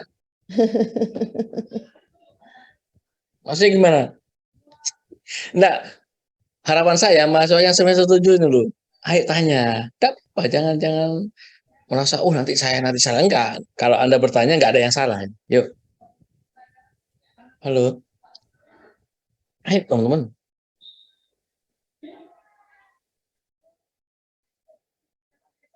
Enggak ada ini Belum ya. ada, Prof. Iya. Kenapa kok belum ada? Atau bingung atau gimana? Enggak? Atau malu? Oke, saya lanjut ya. Oke, nanti saya lanjut. Nanti mahasiswa saya kasih tugas habis ini untuk pertemuan berikutnya. Boleh ya? Saya kasih tugas, boleh Bang Kak? Boleh ya, supaya nanti biar ada hasilnya. Oke. Terus yang kedua, ini yang kedua. Nah, gimana? Sederhana enggak, teman-teman? Sederhana enggak? Judulnya keyakinan yang mempengaruhi pilihan karir mahasiswa di Swedia dan alasan untuk tidak memilih profesi akuntansi. Halo, teman-teman. Kalau ini dia ingin memprediksi kira-kira nanti mahasiswa ini ketika lulus di program akuntansi mau lanjutkan sebagai seorang akuntan atau enggak. Dia menggunakan namanya teori tindak beralasan. Jadi TRA ini adalah sebuah teori yang ingin memprediksi kira-kira mahasiswa ini mau melanjutkan di bidang keprofesian akuntansi atau enggak, atau mungkin melenceng dari apa yang sudah dipelajari. Nah, ini coba kita lihat.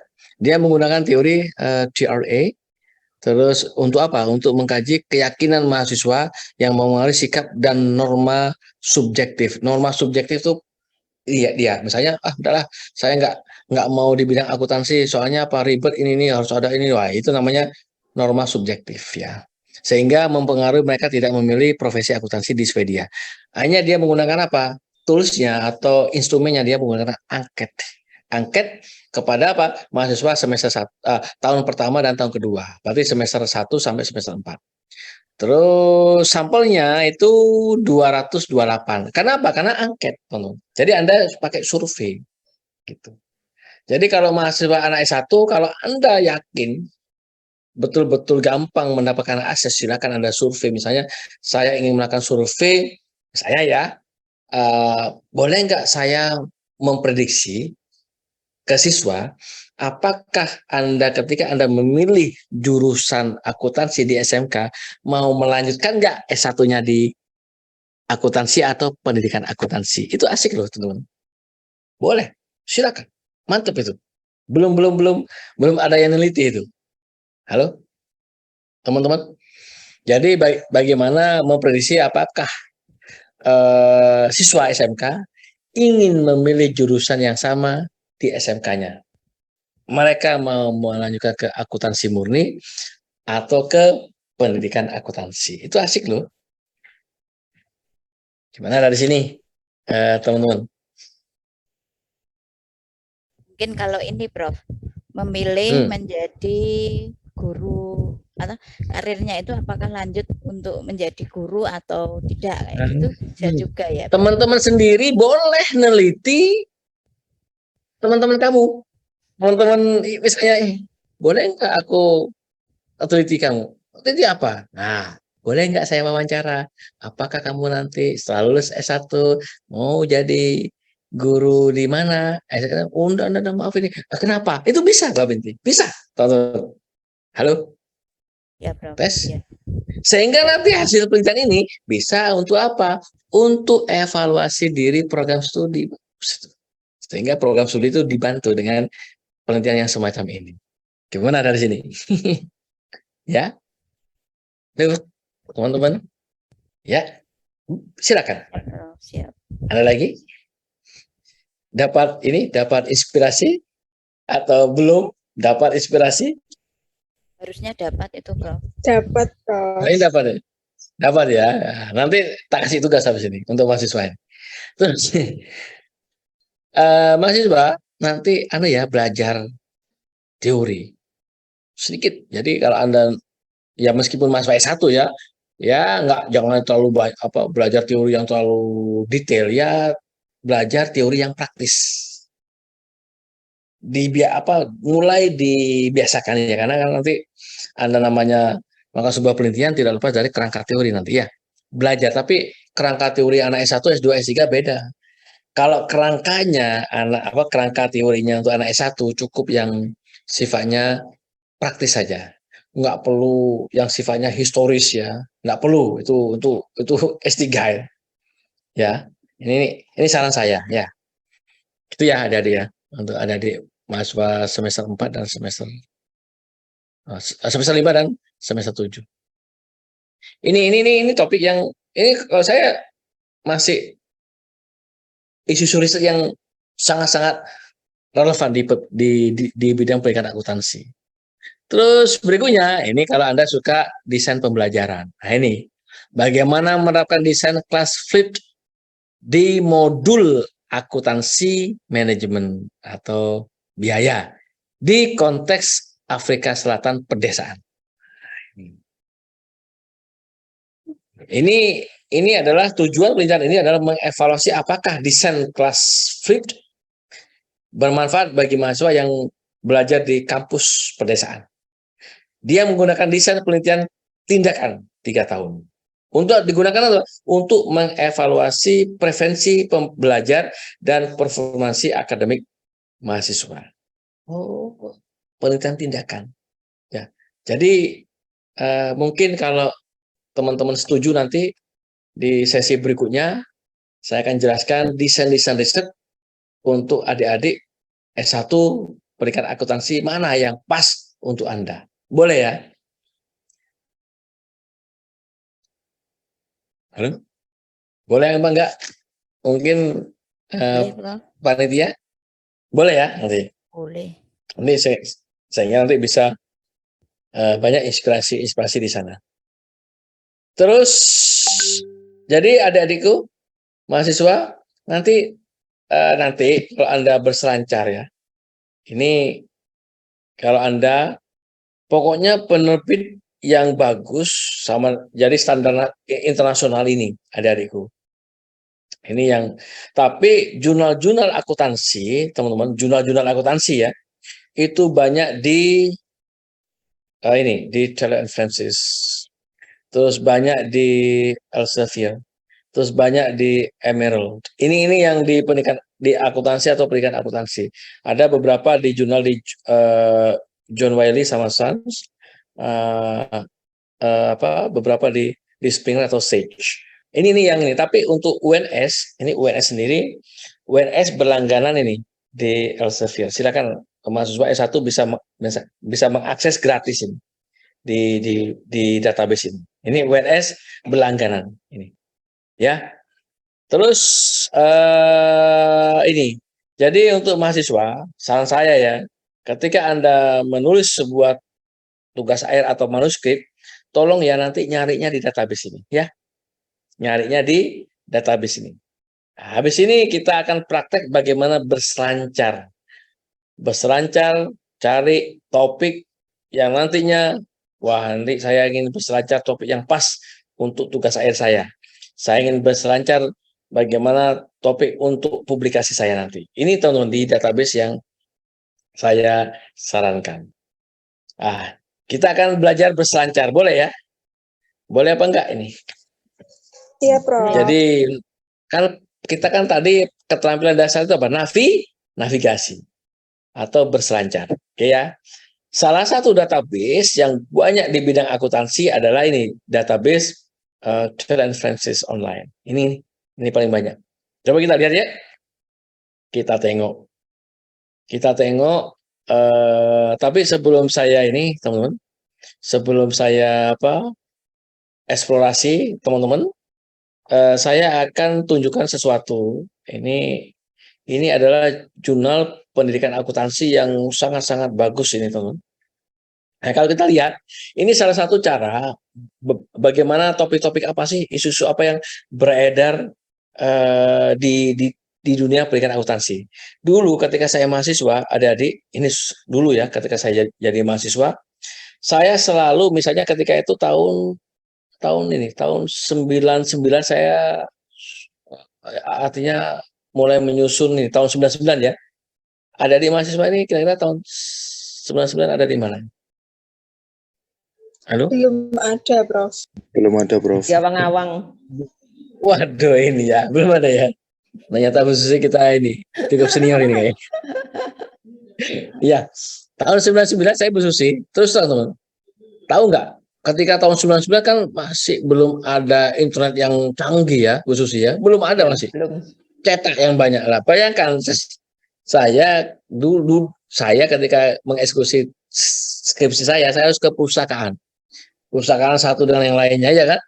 Kalau nggak ada punya koleksi, wah itu sudah celaka kita. Jadi saya ketika itu kebetulan di perpustakaan di Jember itu lengkap jurnalnya. Itu paling nggak saya harus baca 10 tahun terakhir sebelum itu untuk mencari isu apa yang tren itu. Nah, contoh ini 2022. Ini sudah ada 5 isu.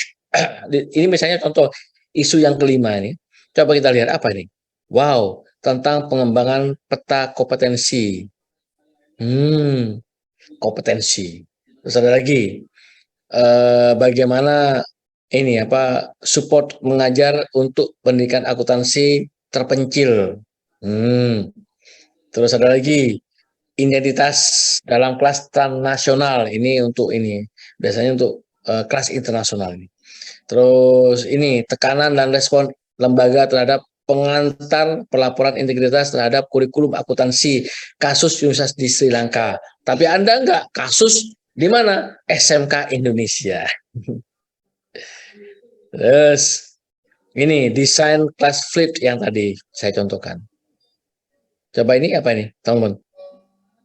Ini orang Indonesia ini kayaknya ya. Orang Indonesia atau orang Malaysia ini? Ini Malaysia kayaknya Putra namanya. Salaman. Ya, ini game permainan Putra Salamanis dari game untuk apa? Pembukuan. Untuk apa? Belajar akuntansi finansial. Jadi dasar-dasar. Jadi akuntansi keuangan kayak apa sih? Tapi dia menggunakan game ini. Loh, asik kan? Tapi kalau saya lihat ini kayaknya orang Melayu ini. Terus gimana? Asik kan? Ini kepada pembelajarannya, ya kan? Ini ke dalam apa ini? Ini pembelajaran lagi. Ini kenapa? Ini ke dalam kebijakannya. Ini apa ini? Ini kepada apa? Ke meneliti tentang identitas. Identitas misalnya identitas dia sebagai guru akuntansi. Identitas dia sebagai bahwa dia menjadi guru yang profesional di bidang akuntansi, itu namanya identitas. Nah, ini tentang ini apa ini kebijakannya. Terus ini tentang semacam apa membuat sebuah kerangka pemetaan kompetensi. Ini bisa juga ke kebijakan dan kurikulum. Asik kan, teman. Terus kita lihat di yang ke isu yang keempat gitu, itu cara saya menelusuri. Nah, ini apa ini? Kenapa mahasiswa akuntansi memilih auditing? Nah, ini tentang penelitian tentang pilihan karir dan persepsi. Terus ada lagi memperkuat akuntansi melalui keragaman. Nah, ini. Terus lagi kasus mengenai tentang pedagogi kritis di pendidikan akuntansi. Apakah peneliti berhasil di program pendidikan akuntansi S2 mempublikasikan dalam bahasa Inggris? Asik gak ya, teman-teman? Halo? Iya kan? Sederhana ini. Jadi ini tentang apa? Bagaimana mengajar mahasiswa akuntansi dasar-dasar untuk tentang akuntansi ESG ini. Jadi ini apa semacam kenapa tidak kita ini cara Anda untuk mahasiswa anak S1 apa mahasiswa adik-adik mahasiswa S1 ini cara belajar dengan baik sehingga nanti Anda tahu oh ini kok perguruan tinggi ya. Nah, itu makanya berarti Anda konteks SMK masih belum banyak dieksplorasi di pendidikan akuntansi itu dalam apa pemetaan internasional ya. Gimana dari sini teman-teman? Mungkin karena di luar negeri nggak ada SMK ya, Prof ya? Kalau SMK ada di Taiwan ada, Oh, ada. di Oh, Turki Taiwan ada, ya. di Jerman ada, di Hong Kong ada, di Cina ada. Oh, ada Ya, ya. tapi karena mungkin minim banget Iya, gitu. betul. Heeh. Minim kan. Terus di Australia ada di Kalau Australia Australia ada, apa di ada? Selandia Baru Australia apa ada. ada? Nggak ada. Di Adanya di TEF itu, Prof. TEF iya, vokasi maksudnya itu. transisi antara SMA ke Dan perguruan perguruan tinggi itu. tinggi, iya. Iya, iya. Nah, itu, tapi ya itu jadi seperti ini. Jadi menyiapkan, tapi kebanyakan di jurnal-jurnal ini perguruan tinggi, tapi Anda jangan berkecil hati. SMK masih punya ruang untuk ini, jadi gitu. Ya, oke. Ini berarti jurnal pendidikan akuntansi di punyanya Dr. Francis. Saya ini ya, saya share ya linknya ya, supaya nanti bisa teman-teman nggak lupa. Silakan mahasiswa dicatat ya, jangan. Oke. Terus teman-teman saya akan tunjukkan lagi jurnal yang berikutnya. Jurnal pendidikan akuntansi sama, tapi ini produknya Elsevier. Ini, coba kita lihat ini. Nah ini kan, kalau kita lihat, misalnya saya klik ini ya, 2000 volume ini. Ini WordS ini berlangganan, Anda bisa mengunduh gratis nih. Nah ini. Ini tadi keyakinan yang mempengaruhi karir dan karir. Terus ini apa ini? Program pendidikan akuntansi S3 ini. Nah, ini kasus pendidikan. Ini akuntansi forensik untuk menentukan kerusakan komersial ya. Ini catatan ini kan. Ini catatan akuntansi artinya catatan Anda mengajar ini. Nah, ini misalnya dengan digital story telling. Terus ini apa ini? Ini pokoknya tentang apa? Kasus-kasus. Dan ini ada sebenarnya artikel pendeknya. Jadi kayak gini, teman-teman. Jadi kalau di jurnal ini, kalau saya untuk mahasiswa ya, baca yang ini ya, yang bagian ini, yang bagian apa? Ini catatan mengajar dan pendidikan ini ya, adik-adik. Kalau Anda berkunjung di jurnal ini, baca artikel yang sesi ini. Itu saran saya, ya. Halo, gitu ya. Tes, ini mahasiswa kok nggak ada suaranya ya. Jadi, Iya, Prof. iya. Jadi nanti baca ini bagian kalau Anda berselancar di jurnal ini, baca ini di bagian ini.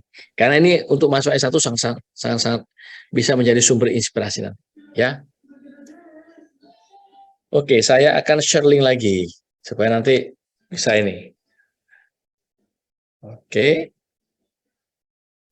Itu jurnal link yang kedua ya. Terus teman-teman sekalian, Anda bisa masuk ke jurnal ini. Ini jurnal untuk pendidikan bisnis. Karena apa? Karena akuntansi itu juga bagian roh dari bisnis. Ya. Ini jadi misalnya ini tentang tapi Anda bisa mengintegrasikan misalnya bagaimana kontribusi akuntansi di dunia bisnis itu bisa. Ini akan masuk halaman guru akuntansi ya kan.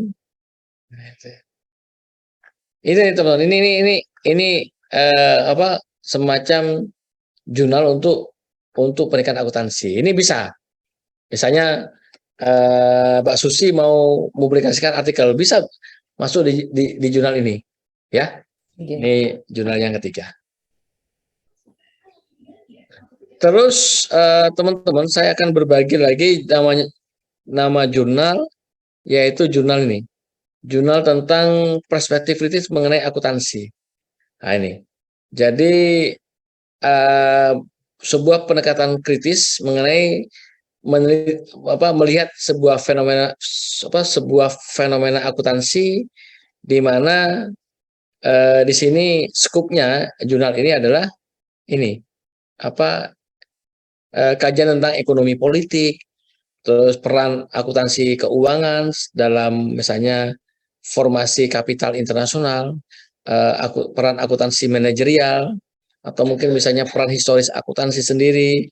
Nah ini atau gender di akuntansi atau konflik kelas. Ini apa? Kalau Anda tertarik ya, ini bisa dituju untuk ya apa?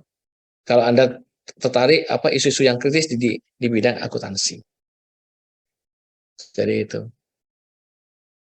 Terus berikutnya ini jurnal pendidikan manajemen ini bisa Anda targetkan. Kenapa? Karena manajemen juga tidak lepas dari kajian akuntansi. Ini teman-teman. Jadi ini adalah pendidikan manajemen. Ya, salah satunya ya itu pendidikan akuntansi. Nah, ini langsung saya share aja linknya sehingga nanti mahasiswa bisa saya tugasi nanti ya, isu-isu apa yang Anda tertarik di bidang pendidikan akuntansi. Saya share ya linknya. Sudah. Oke. Dari sini Terima kasih, Prof. ada pertanyaan? Ya. Sehingga ya ini tapi tugas Anda silakan berselancar di jurnal tadi. Ya, misalnya kalau Anda nggak sempat, tengoklah 5 tahun sebelumnya. Inilah database-database yang sangat terpercaya untuk menavigasi apa isu yang ingin Anda teliti, yang ingin Anda tulis. Ya. Terus teman-teman, ini jam berapa? Kita sampai jam berapa, teman-teman? 9:30, Prof. Sampai 9:30 ya? Ya. Oke. Masih ada waktu kan? Masih? Ya. Jadi, kalau Anda neliti ya, ini ada, jangan lupa, signifikansi atau manfaat penelitian. Nah, kalau untuk anak S1 apa? Untuk anak S1 ya, manfaat penelitiannya apa yang perlu ini? Kalau saya manfaat untuk pengetahuan, ini S2, S3, ini ya. Kalau anak S1 cukup ini, signifikasi atau manfaat tentang permasalahan praktik dan kebijakan, ini cukup anak S1. Yang nomor 2. Yang nomor 3, kalau saya enggak saya sarankan. Jadi untuk anak S1, manfaat penelitiannya ke hal-hal permasalahan praktis dan kebijakan. Itu saran saya. Oke? Oke? Adik-adik, mahasiswa?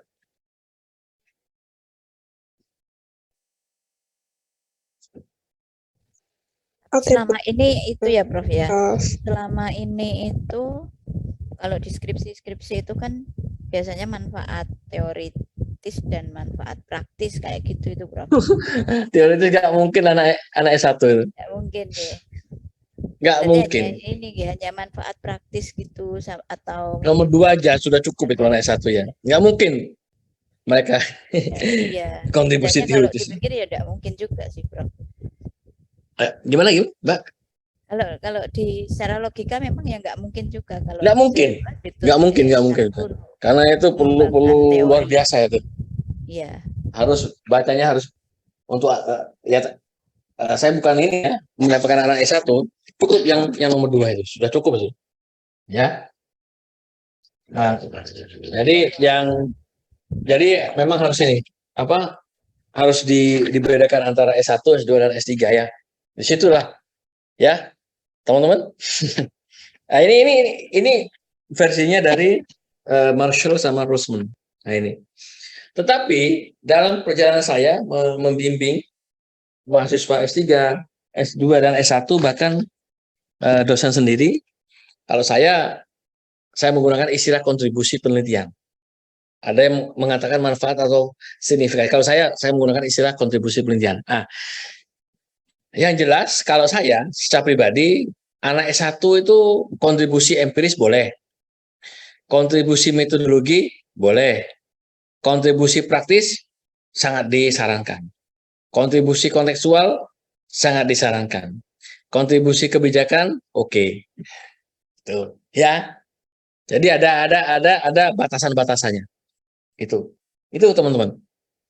Jadi ada batasan-batasan. Jadi nggak sama antara S1, S2 dan S3. Terus berikutnya implikasi penelitian. Jadi kalau anak S1 nggak usah implikasi teoritis, nggak perlu. Anak S1 nggak perlu implikasi konseptual, cukup bisa implikasi praktis atau implikasi kebijakan. Itu untuk anak S1. Terus adik-adik, teman-teman, tadi sekilas saya pandang, terus kembali ke manuskrip. Atau mungkin nanti gini, jadi jenis-jenis manuskrip untuk publikasi jurnal ilmiah. Adik-adik itu banyak macam-macamnya, ada namanya artikel riset orisinal, di mana manuskrip itu harus ada data real. Terus yang kedua adalah artikel penelitian tekstual kayak analisis dokumen, analisis kebijakan, analisis kurikulum, analisis silabus, analisis bahan ajar, analisis soal-soal. Nah, itu namanya artikel penelitian tekstual. Ada yang juga artikel konseptual atau tinjauan pustaka, silakan. Ada yang misalnya artikel meta-analisis atau systematic review. Ini kalau adik-adik mahasiswa boleh nyoba skripsi yang nomor 4 ini. Boleh, anak S1. Silakan. Ini anak S1, S2 boleh. Yang kalau Anda tertarik skripsi nomor 4 ini. Jadi Anda nggak perlu ngambil data. Anda cukup menggunakan artikel-artikel untuk Anda meta-analisis. Nih. Nomor 5 adalah manuskrip pendek, versi pendek, 1 sampai 5 halaman. Terus yang keenam adalah artikel best practice atau praktik baik ketika Anda PPL, pengajaran mikro. Nah itu. Jadi kalau 7, 8, 9, 10 mungkin Anda coba untuk adik-adikku bisa nanti bergantung nanti tugas akhir Anda mau kemana. Jadi tugas akhir kan macam-macam, banyak versi dari tugas akhir itu sendiri. Terus hal-hal teknis yang perlu dipelajari teman, format manuskrip. Jadi kayak apa sih menata manuskrip atau artikel Anda? Terus bagaimana presentasi argumentasinya bagian per bagian, bagaimana kualitas argumentasinya, bagaimana citasinya, parafrase, meringkas dan sintesis, bagaimana kualitas referensinya dan kualitas bahasanya. Jadi nanti karena ini 5 pertemuan, insya Allah nanti akan kita sistematiskan. Jadi kita urutkan sehingga nanti ketika Anda nanti di tugas akhir Anda sudah siap, entah itu menulis tugas akhir maupun untuk menulis manuskrip untuk publikasi, baik itu terindeks Sinta maupun terindeks Scopus. Gitu teman-teman. Nah ini Bu Susi, ya ini selesai untuk malam ini. Tapi kita kan masih ada waktu 20 menit ya? 15 menit atau berapa menit? Untuk semacam tanya jawab deh ya. Tanya jawab apa yang jadi unek-unek Anda, apa yang belum Anda mengerti. Gitu. Terima kasih. Ya. Silakan. Nanti materi ini saya kirim ke Mbak Binti, nanti Mbak Binti teruskan ke teman-teman. Silakan. Teman-teman. Silakan. Rohan. Kalau tadi Rohan merekomendasi penelitian-penelitian yang pantas untuk yang cocok untuk mahasiswa satu anak satu. Nanti artinya bagi prodi itu nanti bisa dijadikan mungkin perbaikan atau penyesuaian materi mata kuliah, metode penelitian gitu. Betul. Pertemuan dengan Prof. Handoyo ini juga ini dosen-dosen metode penelitian dan Kaprodi mungkin akan bisa menangkap ya apa sebetulnya kebutuhan mahasiswa, sehingga ketika itu yang diberikan maka itulah yang dipraktekkan mahasiswa dalam penelitian. Karena takutnya jika dalam mata kuliah belum pernah diberikan, tapi kemudian ketika prakteknya mereka harus meneliti hal-hal yang belum pernah dipelajari, kan kasihan ya. Iya percuma ya. Betul. Ya kalau bisa nanti di sesi berikutnya Kaprodi sama yang ngajar metodologi harus hadir supaya tahu gitu. Ya gitu, itu saran saya sih. Jadi sehingga nanti betul-betul nanti mahasiswanya tahu, nanti yang bersangkutan nggak tahu, nanti akan ada konflik juga kan. Dianggap mahasiswa sok tahu, tapi benar enggak. Semua dosen, Prof, karena kan pembimbing itu semua dosen, bukan hanya dosen metode penelitian. Gitu. Oh gitu ya, semua dosen. Iyalah, berarti harus hadir ya. Pertemuan berikutnya semua dosen harus hadir kayaknya gitu ya. Iya, jadi teman-teman, jadi kasihan nanti, sehingga nanti ini bisa mempercepat kelulusan mahasiswa itu khusus. Ini sebuah reformasi ya, sebuah perubahan yang luar biasa nantinya. Gitu. Oke, yuk mahasiswa yuk. Oh enggak, ini nggak ada yang tanya ini. Saya jadi ini mahasiswa. Ya Prof, saya izin tanya dong. Silakan ya, Bapak. Ya. Iya. Saya Kusindrani, Prof, mahasiswa semester 5. Wah, semester 5, mantap terus ya. Iya. Dari yang untuk referensi tadi untuk jurnal yang Prof kirim itu semuanya bisa bisa diakses secara gratis. Soalnya tadi kalau mau gratis pakai Sci-Hub, kalau enggak. Tapi kalau di Elsevier itu UNS sudah berlangganan. Anda tinggal masuk ke ke situ. Jadi kalau saran saya LCV itu banyak kok. Science Direct itu banyak. Silakan ke situ aja dulu. Survei sebanyak-banyaknya di database yang sudah dibeli oleh yang sudah berlangganan oleh UNS ya. Mbak Indrani, itu saran saya. Oh, nggih, berarti dari kami Contoh. ya berarti dari kami lebih untuk yang utama ke UNS dulu, lalu kalau UNS dulu yang untuk jurnal-jurnal lain bisa ke akses yang Bapak berikan itu tadi. iya, jadi itu yang misalnya ini ya. Kalau UNS sudah sudah coba. Adik-adik tahu nggak mengakses Science Direct? Tahu apa enggak? Sudah sudah punya akun? Halo, mana nih? Iya, sudah. Sudah. Kalau sudah ya tinggal misalnya ya contoh. Ini contoh misalnya Anda berselancar misalnya ya.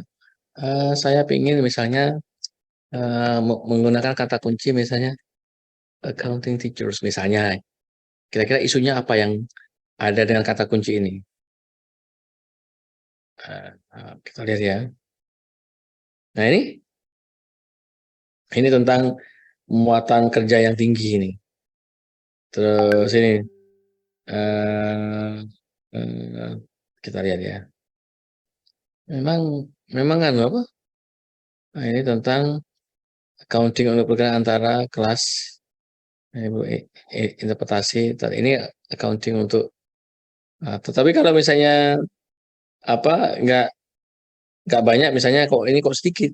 Anda ganti kata kunci nanti misalnya kalau Anda tertarik ada nggak misalnya saya mau meneliti buku teks akuntansi saya ya.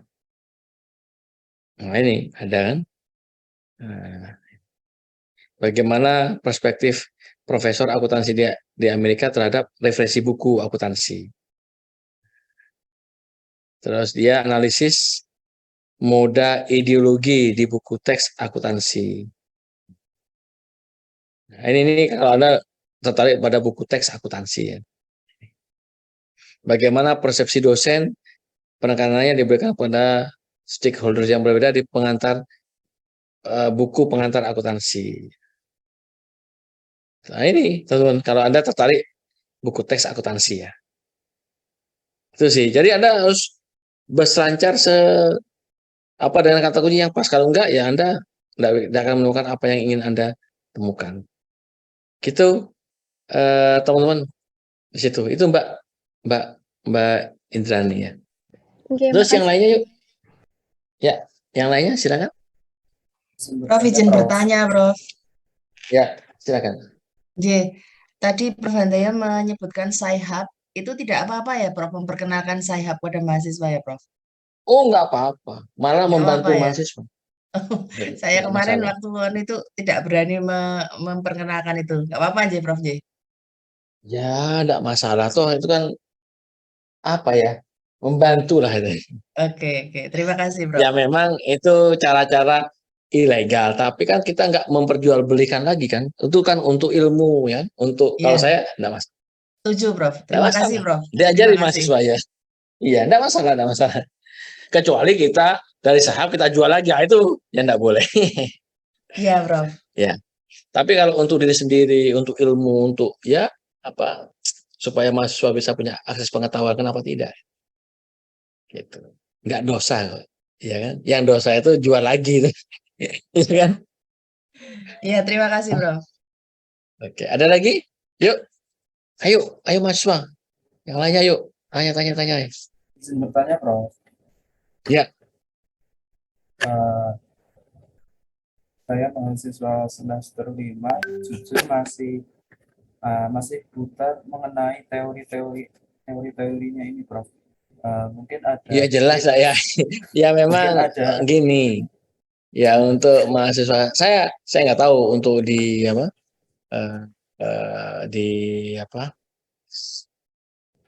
di kurikulum Anda teman-teman ada nggak namanya filsafat keilmuan? Dia S1 nggak ada ya? Hanya S2 dan S3 ya? Halo? Tidak ada, Prof. Nggak ada ya? Nggak ada. Nggak ada ya? Mungkin Adanya untuk ini, teori-teori itu ilmu pendidikan Oh, ada, Prof. Mungkin masuk situ ah, ya, Prof ya. masuk di situ ya. Jadi ilmu pendidikan, tapi kadang-kadang maaf ya, kadang-kadang dosennya nggak menyentuh itu gitu. Jadi, tapi kalau saya secara pribadi, mending biasanya diajarkan di masing-masing ini, masing-masing mata kuliah. Misalnya tadi, misalnya kalau ada mata kuliah, misalnya teori mata kuliah perilaku, ada nggak apa teman-teman, mata kuliah perilaku organisasi, ada ya? Nggak ada ya? Tidak Nggak ada. ada, Tidak Prof. ada, Prof, tidak ada. Nggak ada. Saya nggak tahu soalnya apa, atau mungkin supaya saya bisa dapat gambaran, bisa nggak besok kirim saya sebaran mata kuliah, bisa ya? Supaya saya bisa melihat kayak apa Ya.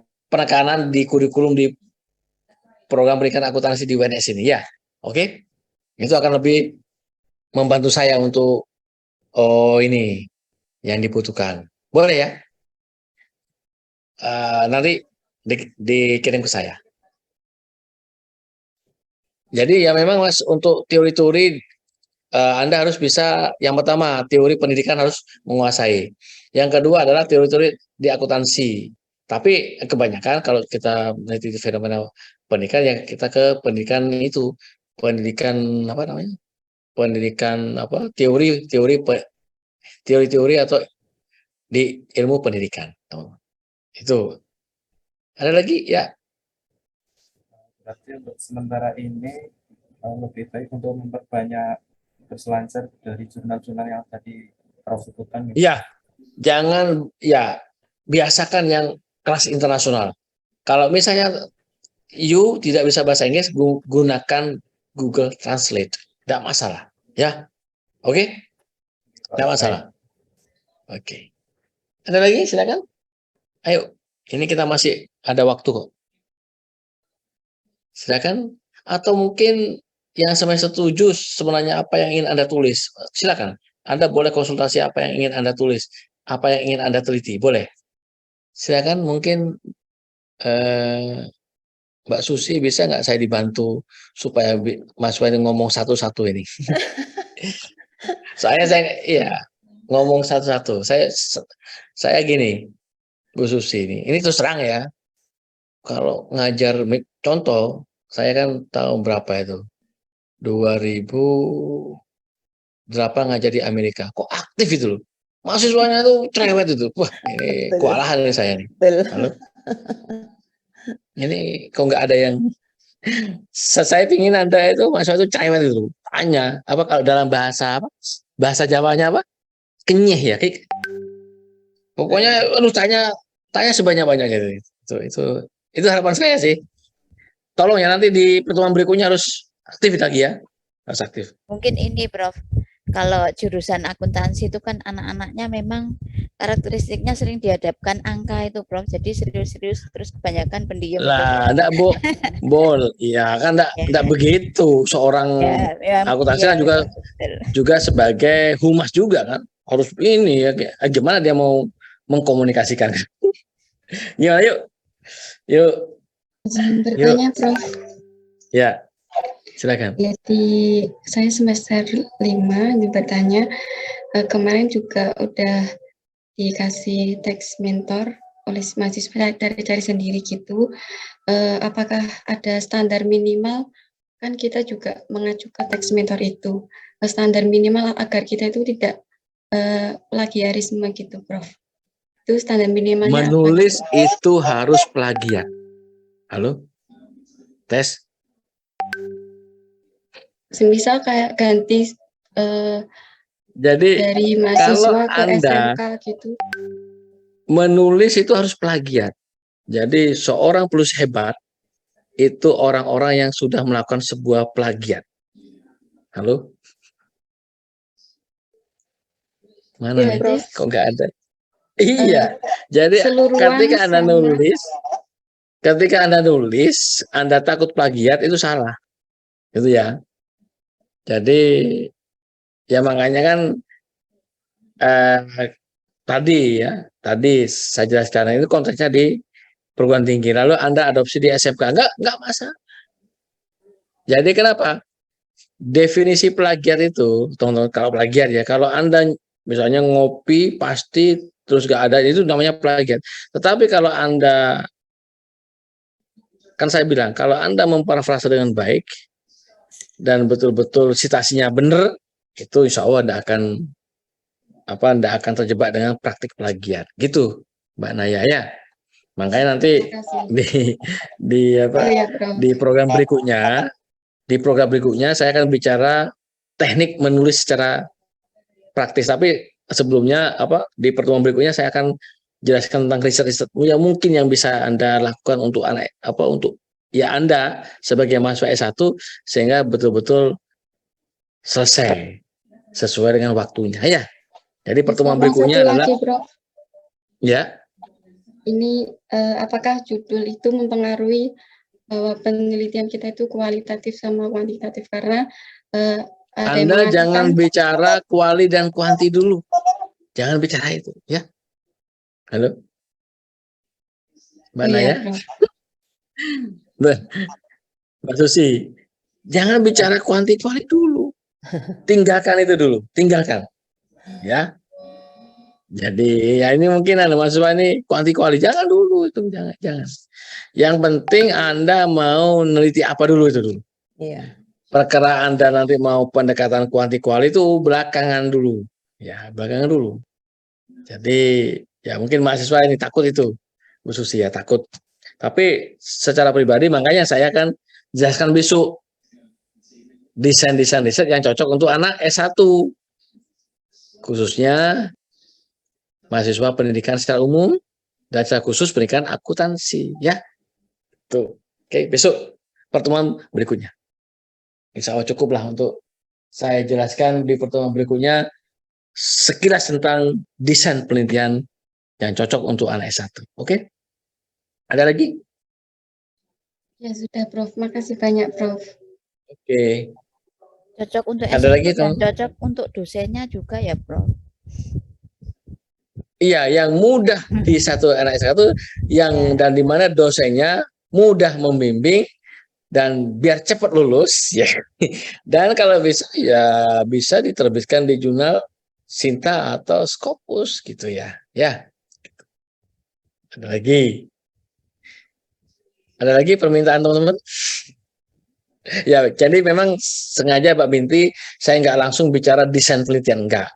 Pemanasan ini dulu, baru nanti masuk ke sana, baru nanti di pertemuan berikutnya teknis menulis pendahuluan, bagaimana, nulis kajian pustaka gimana, nulis metodologi gimana. Stop di situ Pak Binti, cukup itu untuk bekal mahasiswa S1. Ya, oke. Penelitian tindakan Ada lagi? kelasnya jangan ketinggalan ya, Prof. PTK-nya tindakan kelas. Oh, Soalnya gitu anak-anak ya. banyak yang ke sana biasanya. Yeah. Kenapa kok gak jadi Mas kok milih yang ribet malah ini?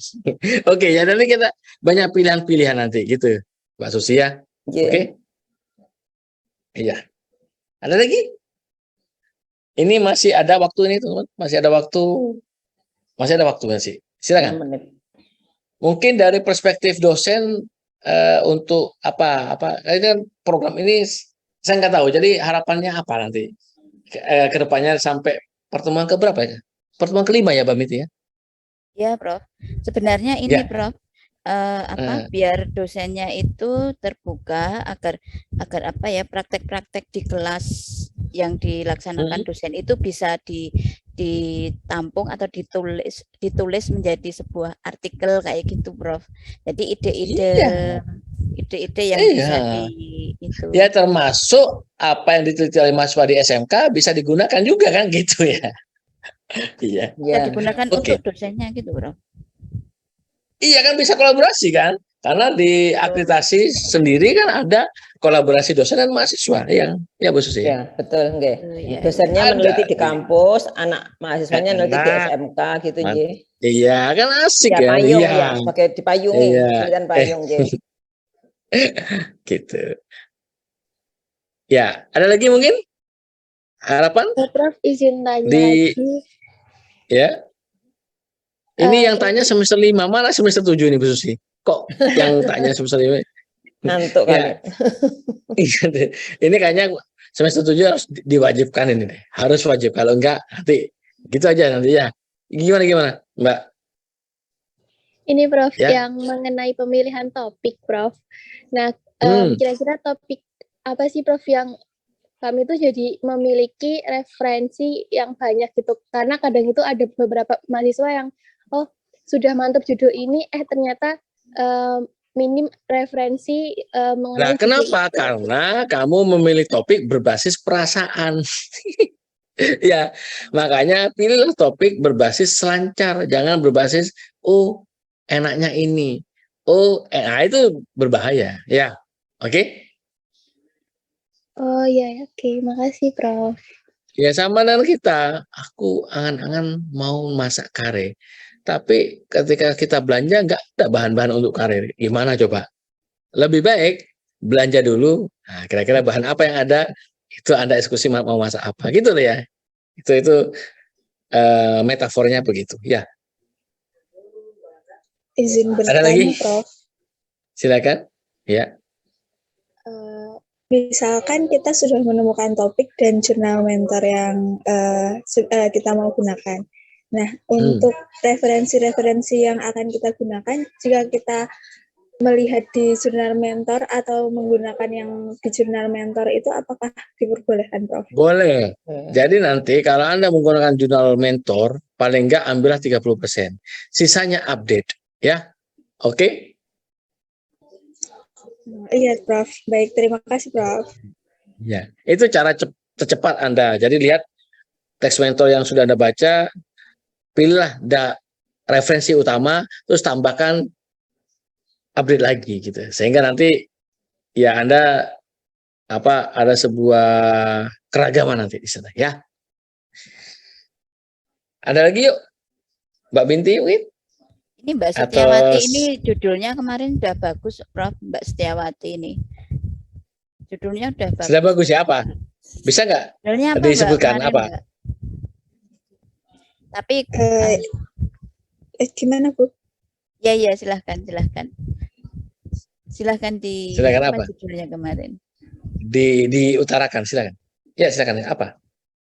Pengaruh self-perceived creativity dan penggunaan media sosial terhadap entrepreneurial intention. Maaf, Prof, grogi jadinya. Oh gitu, intensi untuk berusaha ya. Ya, jadi kalau saya, Pak Binti, saran saya ya, buatlah variasi, jangan pengaruh saja kan, jangan pengaruh kan, Jadi saran saya jangan menggunakan kata pengaruh, gitu. Buat sebuah variasi. Kan masuk pengaruh semua kok bosan banget ya. Mulai tahun berapa itu? Mulai saya tahun 99 sampai sekarang kok pengaruh aja kok Mas. Jadi nggak ada belum ada inovasi. Itu ya. Itu karena ini Prof, jurnal teks mentornya itu bunyinya mungkin impact ya Mbak ya. Impact ini terhadap ini kayak gitu ya. Impact atau apa Mbak? Kalau teks mentornya. Impact ya. Coba mana. Bisa gini, caranya gini. Bagaimana cara memodifikasi itu penting juga. Jadi teknik memodifikasi sehingga nanti mahasiswa biar nggak penelitiannya itu biar nggak terlalu ribet gitu, Mbak Binti. Jadi konsep saya adalah untuk mahasiswa S1 telitilah yang sederhana, biar cepat selesai. Bukan berarti kualitas ditinggalkan tetap. Jadi berbobot, sederhana, cepat selesai. Itu sih harapan saya. Jadi semua ketika saya bicara dengan mahasiswa S1, tentu yang sederhana. Nggak usah yang terlalu kompleks. Gitu. Cocok. Ya, Bro. Gitu, Mbak Susi. Nah, ya kita sebagai dosen kalau kompleks ya juga pusing juga kan kita kan. Jadi, kenapa kita bersusah-susah payah? Iya, Mbak Susi ya. Padahal anak S1, oke lah, anggaplah mereka belajar meneliti, belajar menulis gitu. Itu saya sih. Kenapa? Karena anak mahasiswa S1 kan nggak semua nanti jadi peneliti, nggak semua jadi penulis. Toh mereka akan ya ketika mereka jadi guru kan nggak semua guru tuh suka passionnya menulis, meneliti gitu. Tapi minimal mereka sudah mengalami itu secara fundamental, sederhana tapi benar gitu. Dan Gitu. kemampuan berpikir kritisnya itu loh Prof, kalau saya. Mengkritisi Iya. sesuatu itu yang sesuatu yang yang perlu untuk kehidupan sebagai apapun kan itu perlu banget. Jadi saya selalu menekankan itu, nggih. Jadi kritis. Iya. Nggih. Kalau saya ini punyanya Mbak Setiawati ini lebih baik. Kalau saya pribadi ya, SMK itu kan sangat-sangat kuat di kewirausahaan, ya kan? Ya, jadi seharusnya ya anak SMK itu kan banyak yang nyambi itu jualan ya, yang nyambi ini bisa juga, misalnya tentang misalnya ya peran, Anda enggak perlu pakai pengaruh ya, peran misalnya peran kreativitas yang dipersepsikan penggunaan media dalam memberisi intensi kewirausahaan di kalangan siswa SMK itu bisa. Jadi perlu dimodifikasi sehingga nanti itulah voice Anda, itulah agenda riset Anda. Gitu ya, Mbak Setiawati. Oke? Iya, Prof. Terima kasih, Prof. Itu. Ya. Semoga terinspirasi malam ini. Oke. Ada lagi? Teman-teman? Saya nggak tahu dosen yang hadir di sini ada berapa ya? Mbak Susi ya? Ada Karena saya belum. Tapi yang jelas yang saya tahu kan Mbak Susi, Mbak Binti, terus tadi Mbak Mbak Sri. Tapi yang lainnya saya kayaknya enggak. Ada Bu Elvia, saya ada Pak Nur Hasan, ada Pak Sohidin. Nah itu kan perlu, ya kan? Nah, ini Pak Sohidin, tapi kan kayaknya perlu kenal ya. Sekarang biar rename-nya Dianu aja. Besok Dianu Mbak Binti diarahkan. Iya, biar tahu saya. Oh ini mahasiswa. Jadi 7 ini dosen gitu. Iya, kayaknya gitu. Sehingga saya bisa enak, bisa lebih interaktif lagi. Betul. Iya, gitu ya. Untuk dosen misalnya ya, saya ya dosen misalnya kasih aja D, nanti nama misalnya D Susila D kayak gitu. Oh berarti ini dosen. Tapi kalau jadi supaya saya juga kenal juga sih, jadi gitu. Insya Allah nanti saya tanggal 2, tanggal 3 dan 4 saya di Solo, Bu Susi. Tanggal 2 4 saya ada di 3 dan 4 saya ada di Solo. Ya di UNS. Oh, di kampus.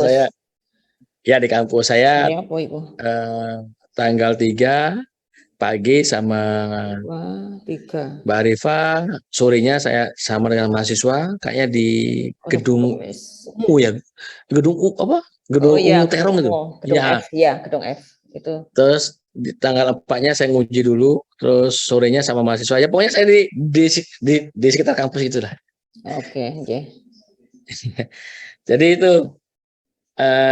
itu teman-teman. Jadi insya Allah nanti Kamis depan ya. Kamis depan lagi, betul ya? Ya, saya nggak tahu Mbak Binti, betul ya?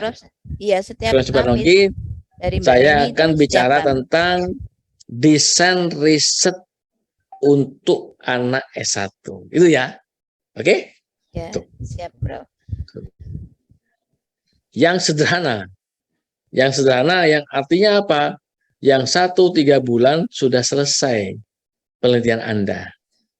Itu nanti kita akan, kalau bisa mahasiswa itu sudah menyiapkan topik ya, sudah menyiapkan apa angan-angan ketika Anda akan mengeksekusi tugas akhir.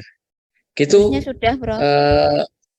Ya itu teman-teman, pas ya, 9:30, semangat dan gambate. Terima kasih. Mungkin siapa yang menutup kegiatan ini? Atau mungkin ini ya dulu ditutup dulu. Mungkin nanti kesanan pesannya nanti aja kalau sudah berjalan beberapa kali. Gitu Mbak Binti, Mbak.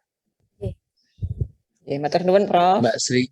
Ya, silakan. Siapa yang menutup kegiatan malam ini? Silakan. Bu Mariati, Mbak Tati. Kalau nggak ada Mbak Binti aja, Mbak. Silakan.